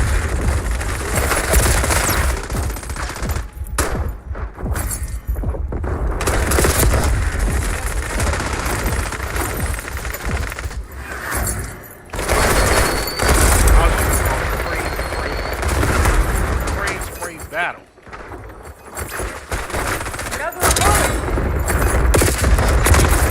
How? My slide stopped short.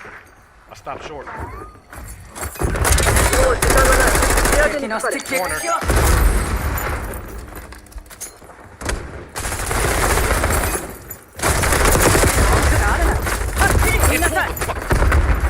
I can't do the fucking game.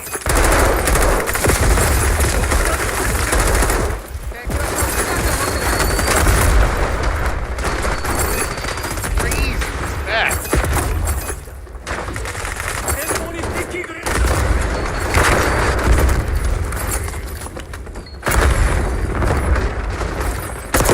Oh, come on, man. He wasn't even facing me. 逃亡者たちに逃げられた。ラングレーは難色を示すだろう。さあ、 Terrible. 早く逃げましょう。 22-23? Way better than I thought.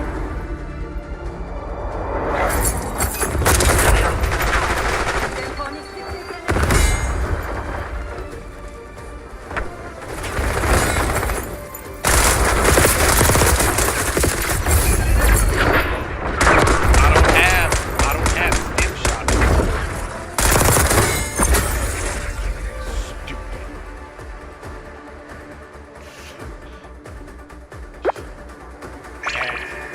Go ahead and do that stupid shit.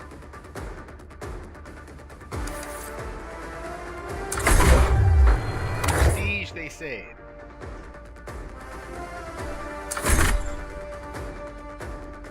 Alright, what's next?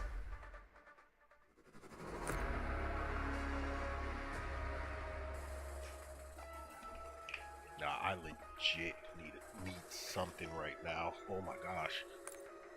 Feeling it for real.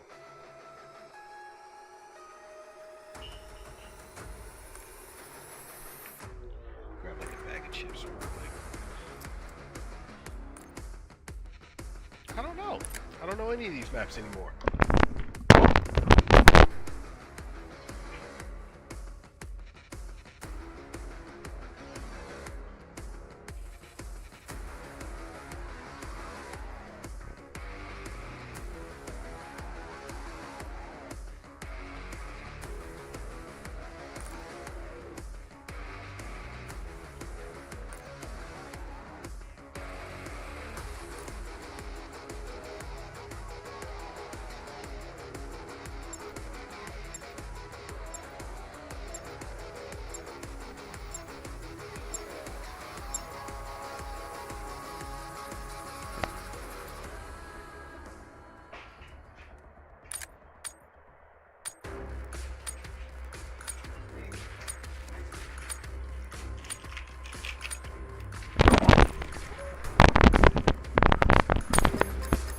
just in time. よし気をつけろよお前が HPT だ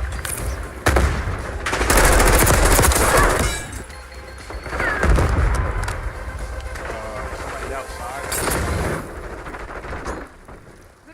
敵のフラッシュバーン Go.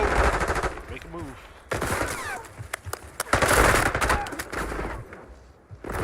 They are inside, people. Inside.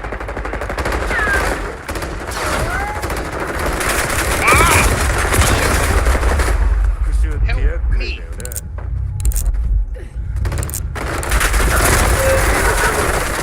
奴らの HPT を倒した敵の HPT を取っていいじゃ得るものはない奴らを叩き潰せ味方の HPT を守れしゃあリードを失った奴らに HPT をやられた味方の HPT がいる保護してやれ Sergeant, check in. HPT.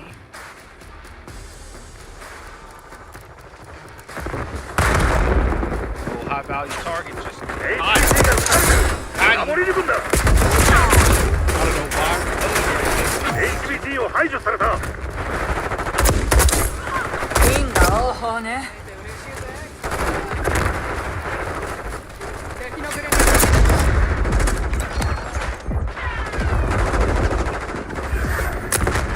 味方の HPT を守れ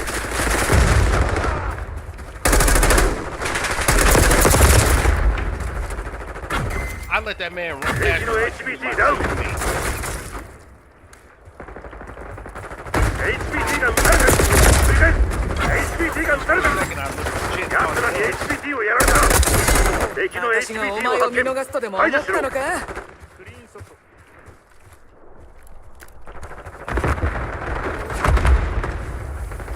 味方の HPT がいる保護してやれ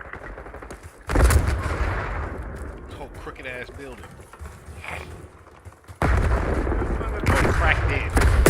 Oh my gosh. HPT が撃たれてる守り抜くんだ HPT を排除された I was going for the one down low, didn't see one up high. No one checks up high. 奴らの HPT を倒した味方の HPT を守 I れ walked in front of that.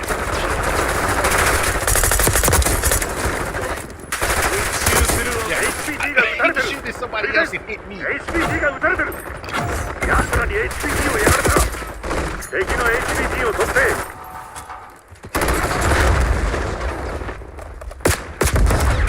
味方の HPT がいる保護してやれ HPT が撃たれてる守り抜くんだ HPT を排除された敵の HPT ダウン I'm getting fucked up in this map. Oh, shit. 敵の Oh my god. HPT を発見排除しろ敵のグレネード味方の HPT を守れ I ran to the HPT grenade. が撃たれてる It bounced 繰り返す backwards. HPT が撃たれてる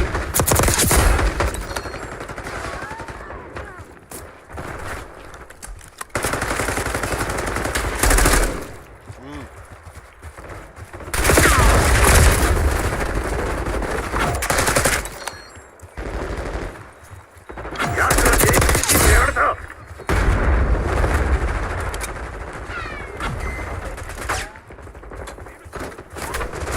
奴らの HPT を倒した一人いる味方の HPT がいる保護してやれ I do not like this map. 敵の HPT を取ってターゲットを処理した HPT が撃たれてる守り抜くんだ First time playing it and I hate it.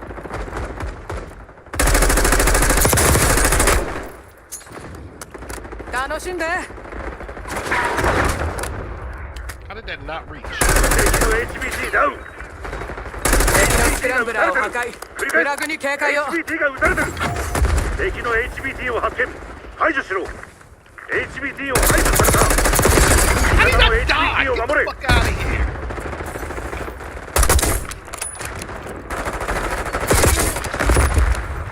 HPT が撃たれてる守り抜くんだ First person saving their ass. 奴らに Again. HPT をやられた nigga, nah. This is crazy. お前は HBT だ。用心しろ。 Ain't no fucking way. 敵を排除した。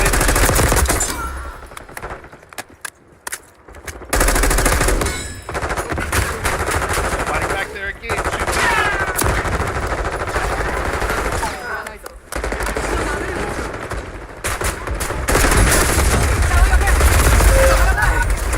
No squad back up.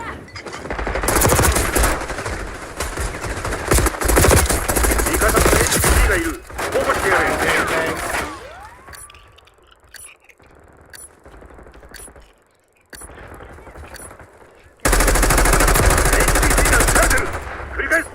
HBT が撃たれてる。 Bullets don't reach. 奴らの HBT を倒した。敵のアサルトパックを排除した。運が悪いんじゃない。腕が悪いだけだ。リーバーがお前らブラックオプスはプロの仕事をすると言ってたんだが。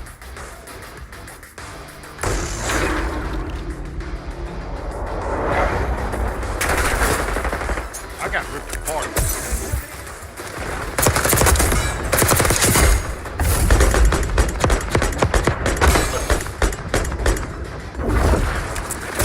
Shot a red punch.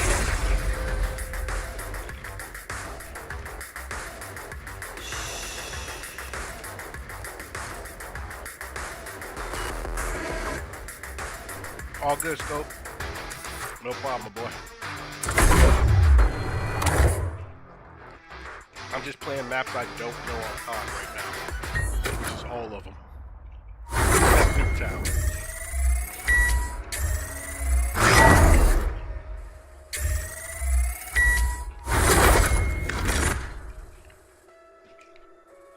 Yes. That's terrible.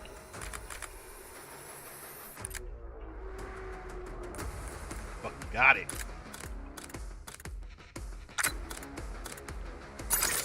Yes, sir. I should unlock Semtex. I mean stem shots.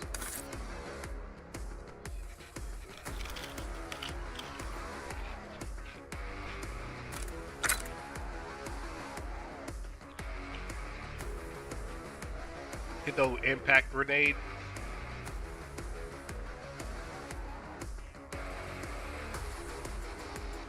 That one usually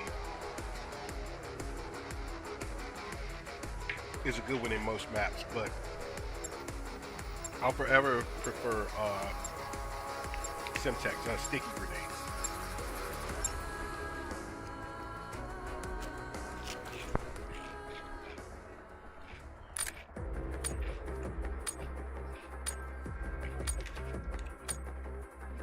Back in this little hole.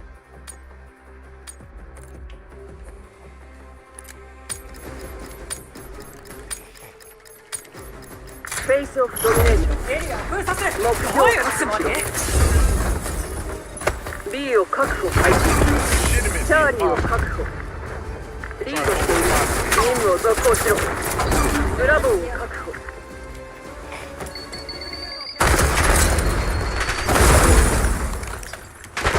ブラボーを失う。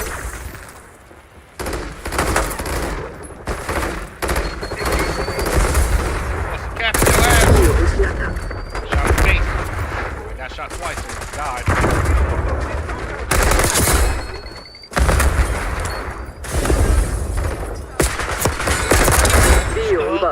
Sticky baby.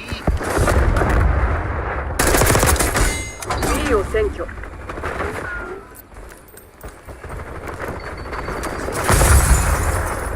B を失うぞ。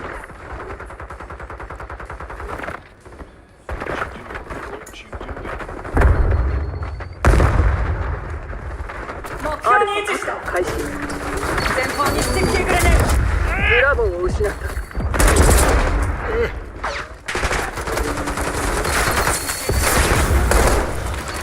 C をドライブ。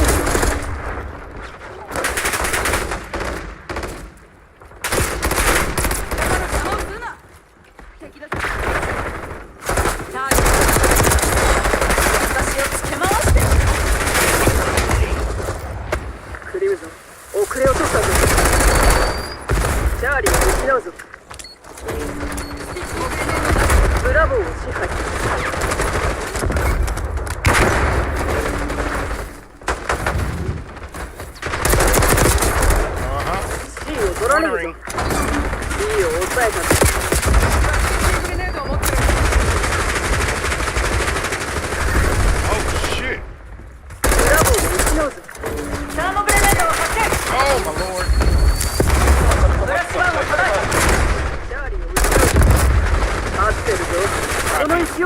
って。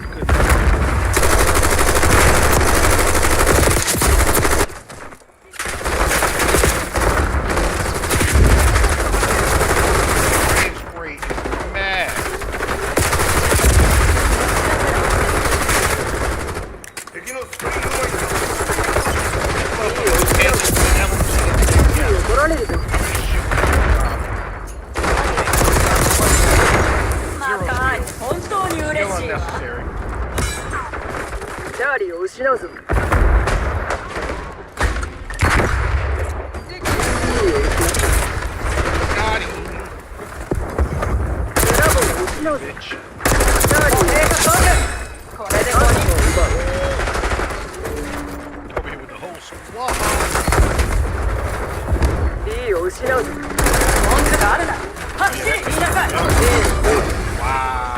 全地点確保。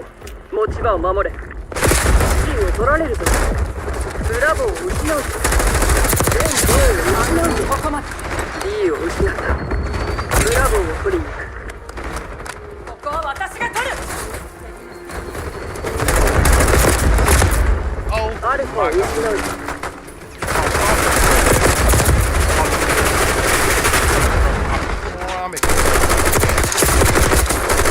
スティッキーグレネードを持ってる。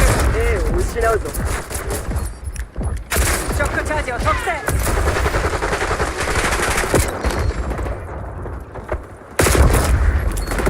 B を確保開始。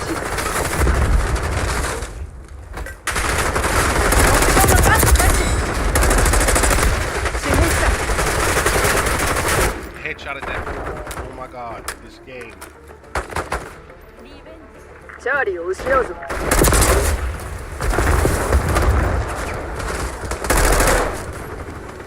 B を奪う。俺に任せろ。全部を必要。敵を撃退しろ。Bitch.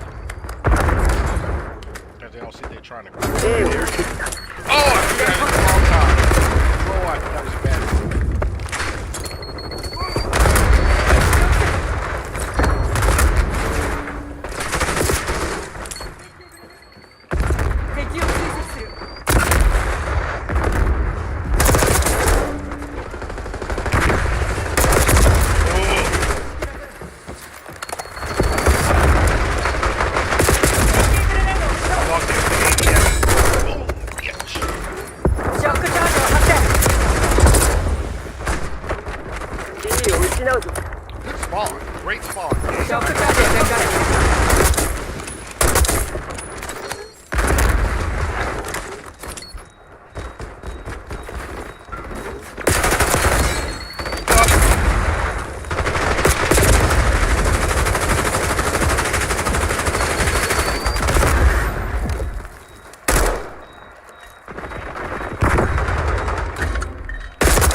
C を取られる。ブラボーを失った。ブラボーを支配する。A を奪う。ブラボーを取りに A を確保する。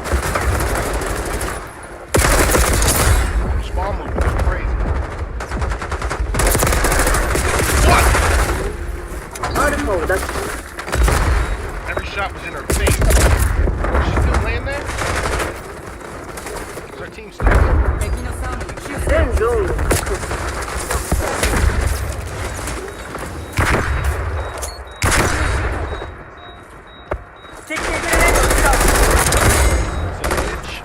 C を確保開始。ブラボーを支配する。目標のダッシュ開始。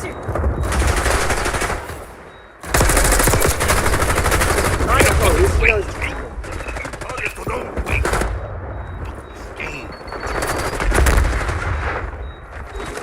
And nobody finished me after I did all that work. ダッシュを開始する。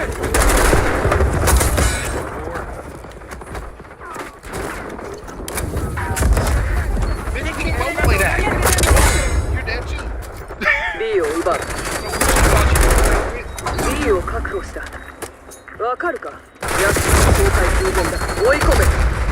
兵を失うぞ。敵のスプリングマインだ。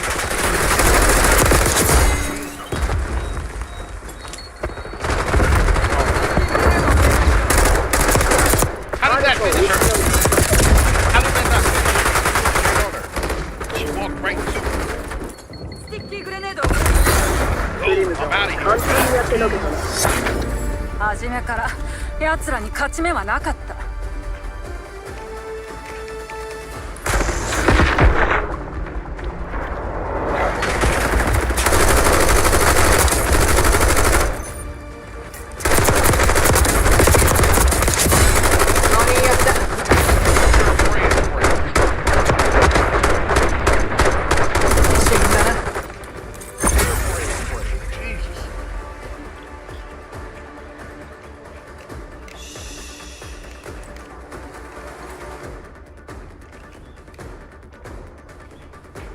That killed the game with his ass.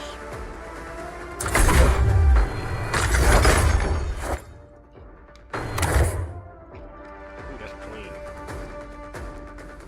That's clean.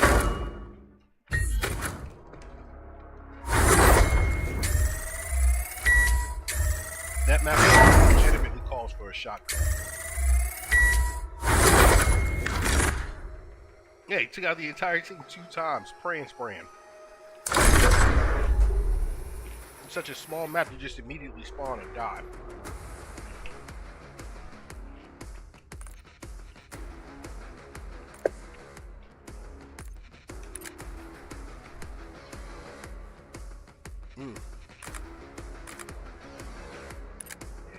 I have a shotgun, yeah.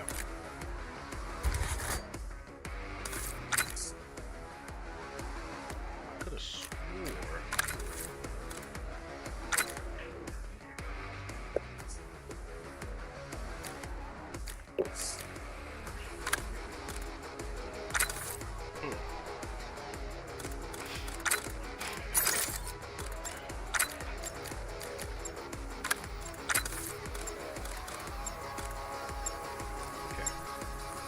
So yeah, next time I end up in there, we'll run 3 just to see how it works. I swear that Bastion though kind of sucks.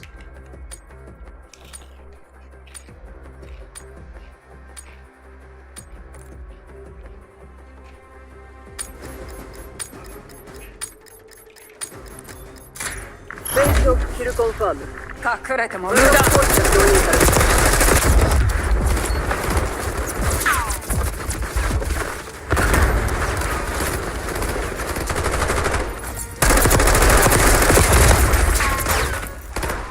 When it's me fighting 3 people, it ain't. 敵がリードしたぞ。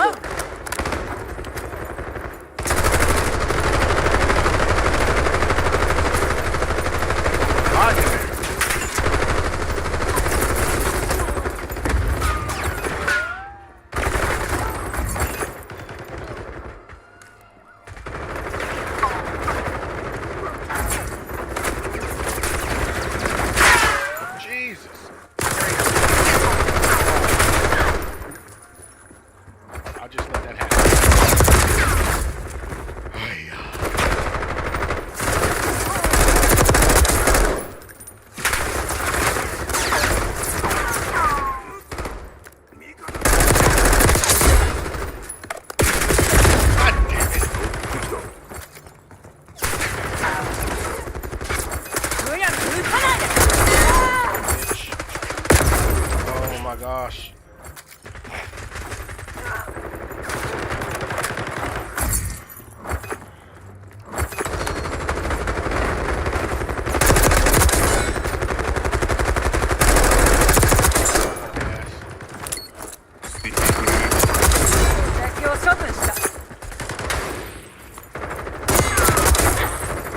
Spun a block on her stupid ass.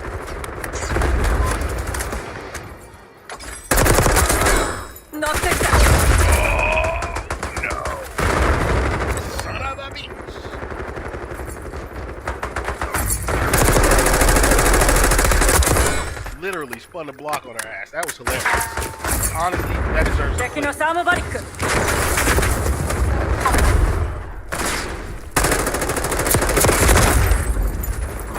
I knew I was losing that with a shot in the room.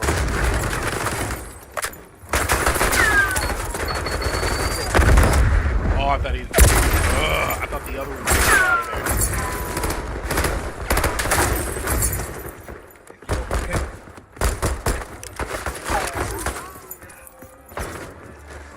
there. Long down distance throw. スティッキーグレネードを使う Gotcha, bitch. Oh my gosh.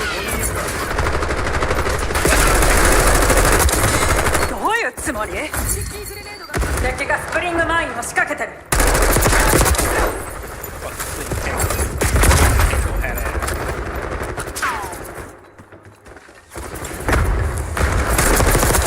スキル確定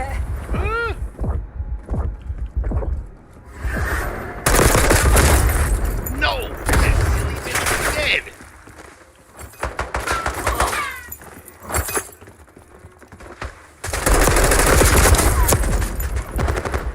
Throw the grenade, dog!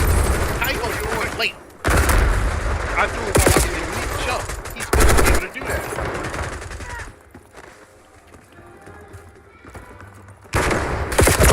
Oh, my lantern. Got caught up.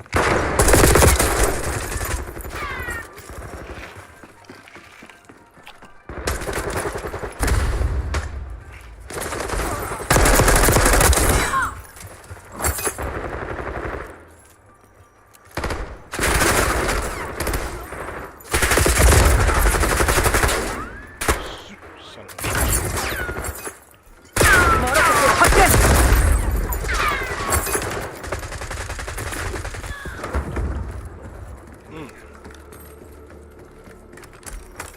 I was like, where'd that go? Where's the other thing? I don't know my life.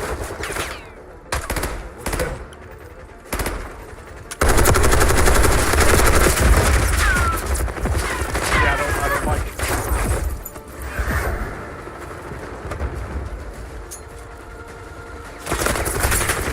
Don't let her ass slide under there. Watch our backs. We're gonna get shot in the back.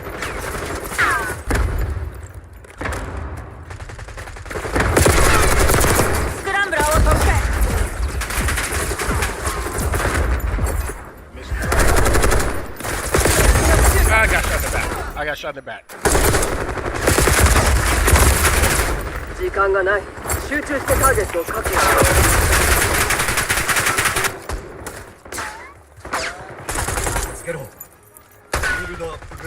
Spawning his ass.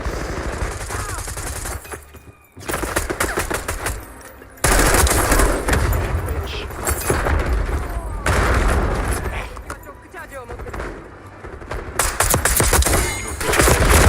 Shot over their own shit. I like that. That was good shit.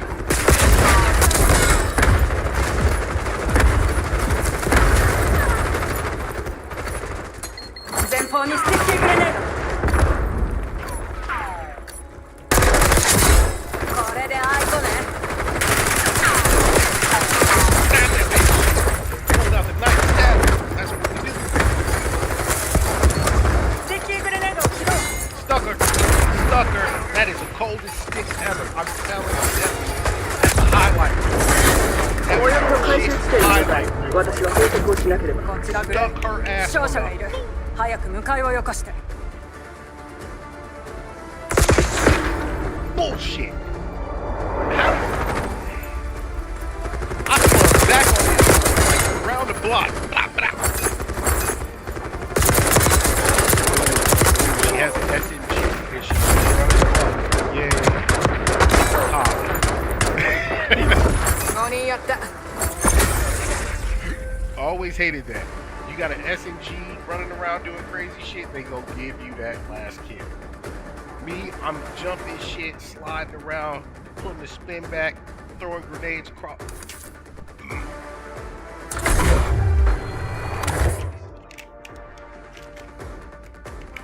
Okay, one more match and then I'm switching over. We gotta hop into Ghost of Tsushima.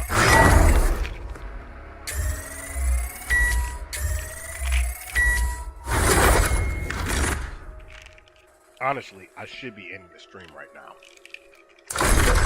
Not gonna lie. Damn. I just realized what time it was. I mean, I will be back on tomorrow. Ooh, Nuketown. Hold on. Wait a minute. Gotta at least give Nuketown a fair chance. But yeah, I might have to because I gotta get shit done. I have to.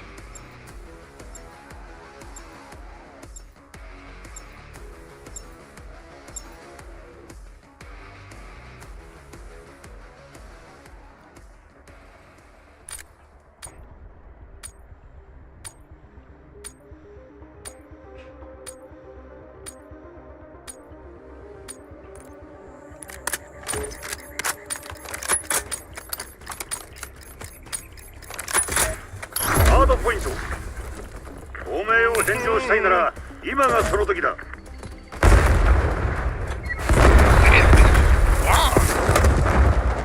ハードポイントを確保リードしたぞこの調子だ Here they come. Here they come. Bro, why'd you break the window? Get away from me. 敵がハードポイントを奪取ハードポイント占拠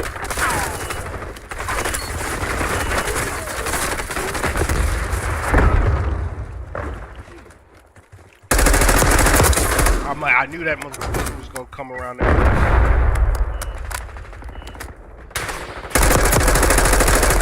Weaver は UAV の投入を要請する Spawn flippity flip. ハードポイントを特定 No? No flash. 敵がハードポイントを取った Oh my ハード god! ポイントが有効だ Move! Move! 敵がハードポイントを奪取 That's a bad throw considering it was very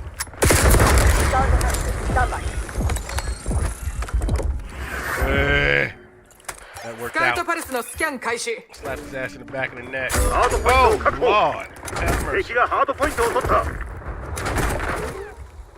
I need a pack. There we go. There's the pack I needed.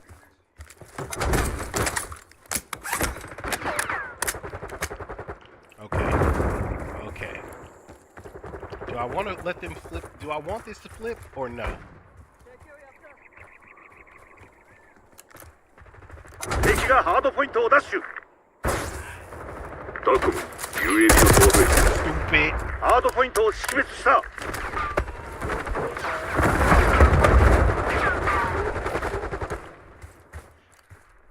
Yeah, I wanted to stay 上空に敵の UAV を確認ハードポイン Somebody トアク just ティ go ブ open that window to cover him. My right side, their left side. They have to. Oh shit. Unless. Yep. God damn it. I should have took the one that was facing head on instead of the other one. 上空からの偵察を要請する I should have taken the one that was head on instead of the one in the corner. Bad call on my behalf.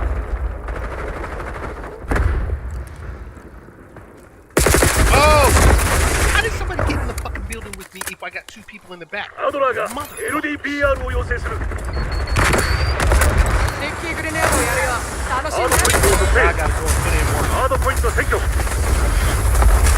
actually put shit. 敵はステッキーグレネードを持ってるコンタクトを投げるハードポイントが有効だ敵がハードポイントを奪取 Big. When I want the knife to come out, it doesn't come out. Fuck this game.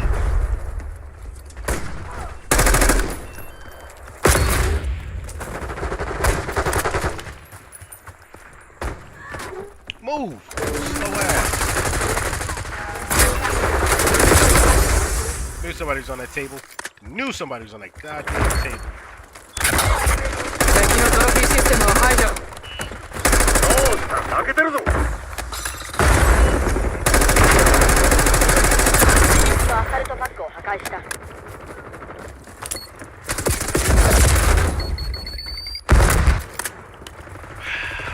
ハードポイントを識別した Yes, fuck it. It is. 敵の UAV が接近デッキーグレネードを起動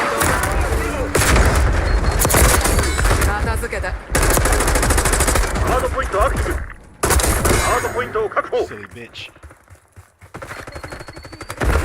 敵がハードポイントを取った。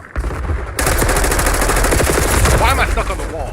I swear to God, I'm not pressing in on the thumbstick. It's like the shit is doing it on its ハー own. ドポイント占拠。 Every time. The knife pops out. RCXD を展開する。 Can I get coverage? Back up? 敵グレネードを警戒しろ。敵がハードポイントを出す。 You got me, stupid.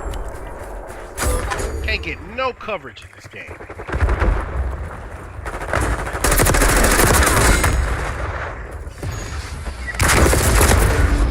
ハードポイントを特定。ハードポイントを確保。 It pulled out the knife. It pulled out the fucking knife. ハードポイントが有効だ。敵がハードポイントを取った。 That's how controllers get bounced. Not 敵 even. がガスを使ってる。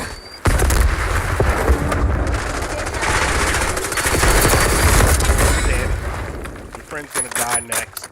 上空に敵の UAV を確認。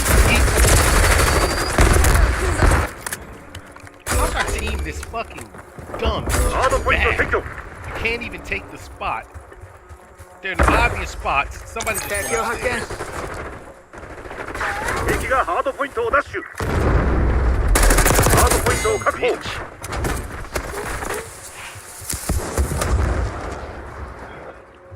It's like none of these niggas are ready to actually make it in to win. ハードポイントを識別した。 Bro, he's out of it. Oh my god. Stole his gun. ハードポイントアクティブ。敵がハードポイントを取った。 I ターゲッ can't. トを追跡する。 Bullets. 敵の UAV が接近。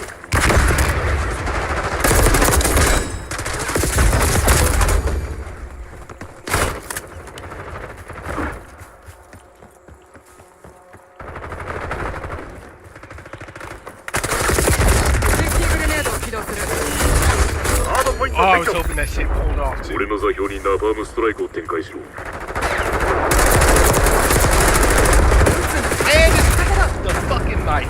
I'm, no more thought. Not even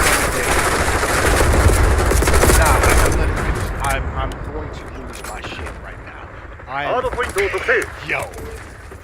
Fuck me. Like, I am going 上 to 空に lose 敵の my UAV を確 mind. 認。敵がハードポイントをダッシュ。ハードポイントが有効だ。 He didn't ハ die. ードポイントを確保。RCXD を展開する。 Nigga! 敵がハードポイン How's トを no 取 one った inside? How the Hard fuck point to is take no you. one inside? I hate our team. Stupid idiots. 敵はスティッキーグレネードを持ってる。 Fucking hate these kids. 敵がハードポイントをダッシュ。 Straight ass.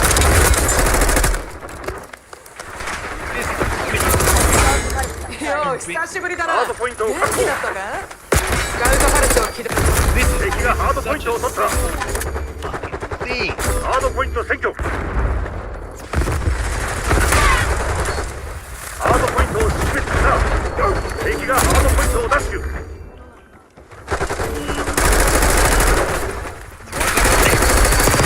ハードポイントアクティブ。 He ハ ran. ードポイントを確保。 I'm like, I'm just trying to keep some kind of sense of cover here. 敵のグレネード。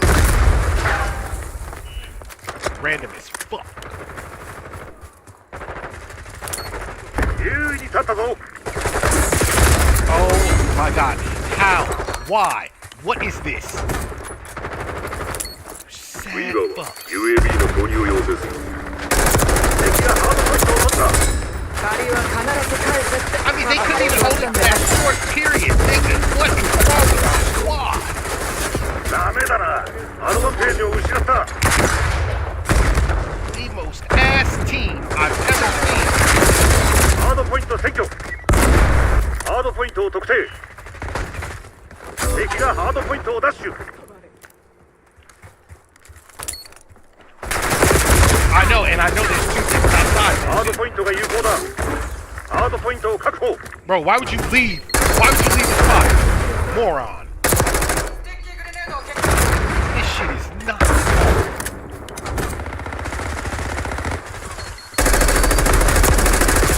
確保。UAV を搭載。いいぞしてる。 Our team is just fucking shit. ターゲットダウン。スティッキーグレネード敵のガスマインだ。 Bitch. That's how ass these things are. They are terrible. かけてたら5本で儲け。スカウトパルスオンライン。どこをやってんだよ。俺たちが優位だが調子に乗るなよ。まだ終わっちゃいない。 I got somebody coming in from the back. I can't cover both sides. アークエンジェルが使える Somebody's above me.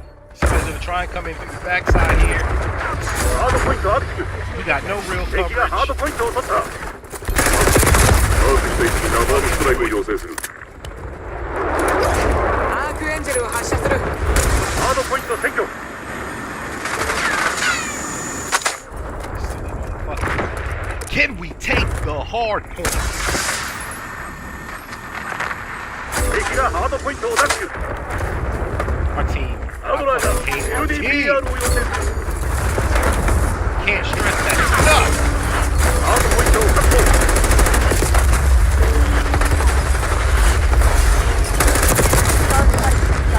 Just out here trying 敵 to の do it on UAV my が own. 接近。 Shit, flying in. I don't even care. I want the stuff. Fuck ハンド this キャノンを shit. 使うので警戒に当たる。ハード Trying to ポイン get トを取 killed. れ。 Sorry ass. Can't even do that. Bro, cover me. Cover. ハードポイントが有効だ。敵がハードポイントを取った。 They let them in. They were all there and let them in. Dead, bitch. RCXD を展開する。 I'm going mad crazy right now. This fucking game. This pussy just ran upstairs. Our team's just dumb. Our team is fucking dumb. We're gonna lose. 本気で撃ってこれか。 We are going to lose. 私がお前を見 It 逃 pulled す the と knife. 思ったのか。 I don't understand why it pulled the knife, but it did. And I didn't ask for it to. Bitch. ハードポイントを攻撃した。 Yo, can I get ハー help? ドポイント占拠。スカウトパルスのスキャン開始。 I'm Hard point to dumb. activate. I'm dumbfounded ハー out ドポ of イントを this. 確保。 Like, legit. 敵がハードポイントを奪取。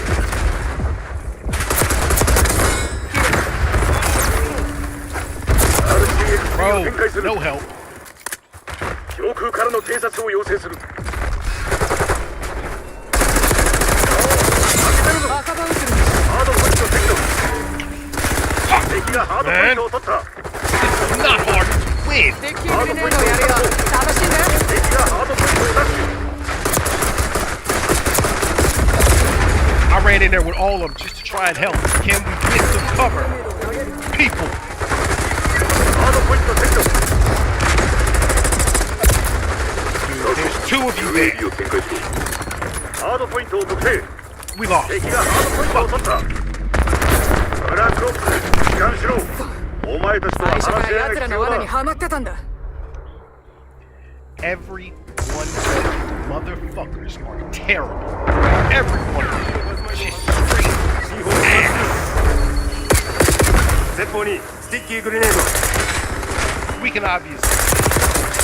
I'm done with COD. That's enough of this shit. Legitimately enough of COD. They are terrible. Fucking terrible. Wow.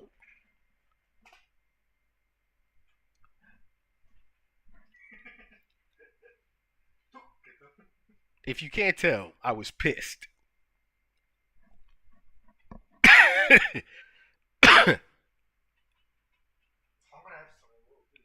Whatever. It is what it is. All right. you know what? Legit. Whew.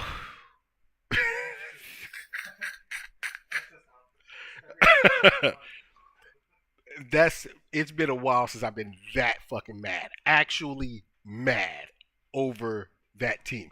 That team was terrible. The worst. For real. But all of you have been the best, and I want to thank you all for hanging out, chilling, chatting, all that good stuff. But you know what? I think it's about that time. I do have things I need to get done. So yeah, you know I hate to do it, but here it is. It's been good. It's been fun. It's been great. I'm the show today. Thanks a million for watching. I hope if you guys check this out later on YouTube, go ahead. Make sure to let me know in chat what games you want to see, any of the stuff we talked about. Throw your opinion out there. And most definitely subscribe. If you're on Twitch watching it later on, go ahead. Follow, subscribe if you would. And yeah, thanks a lot. It's been good, it's been fun, it's been great. I'm the Show Bullet 8.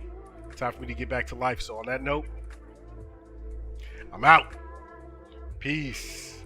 Sayonara, mata itsuka.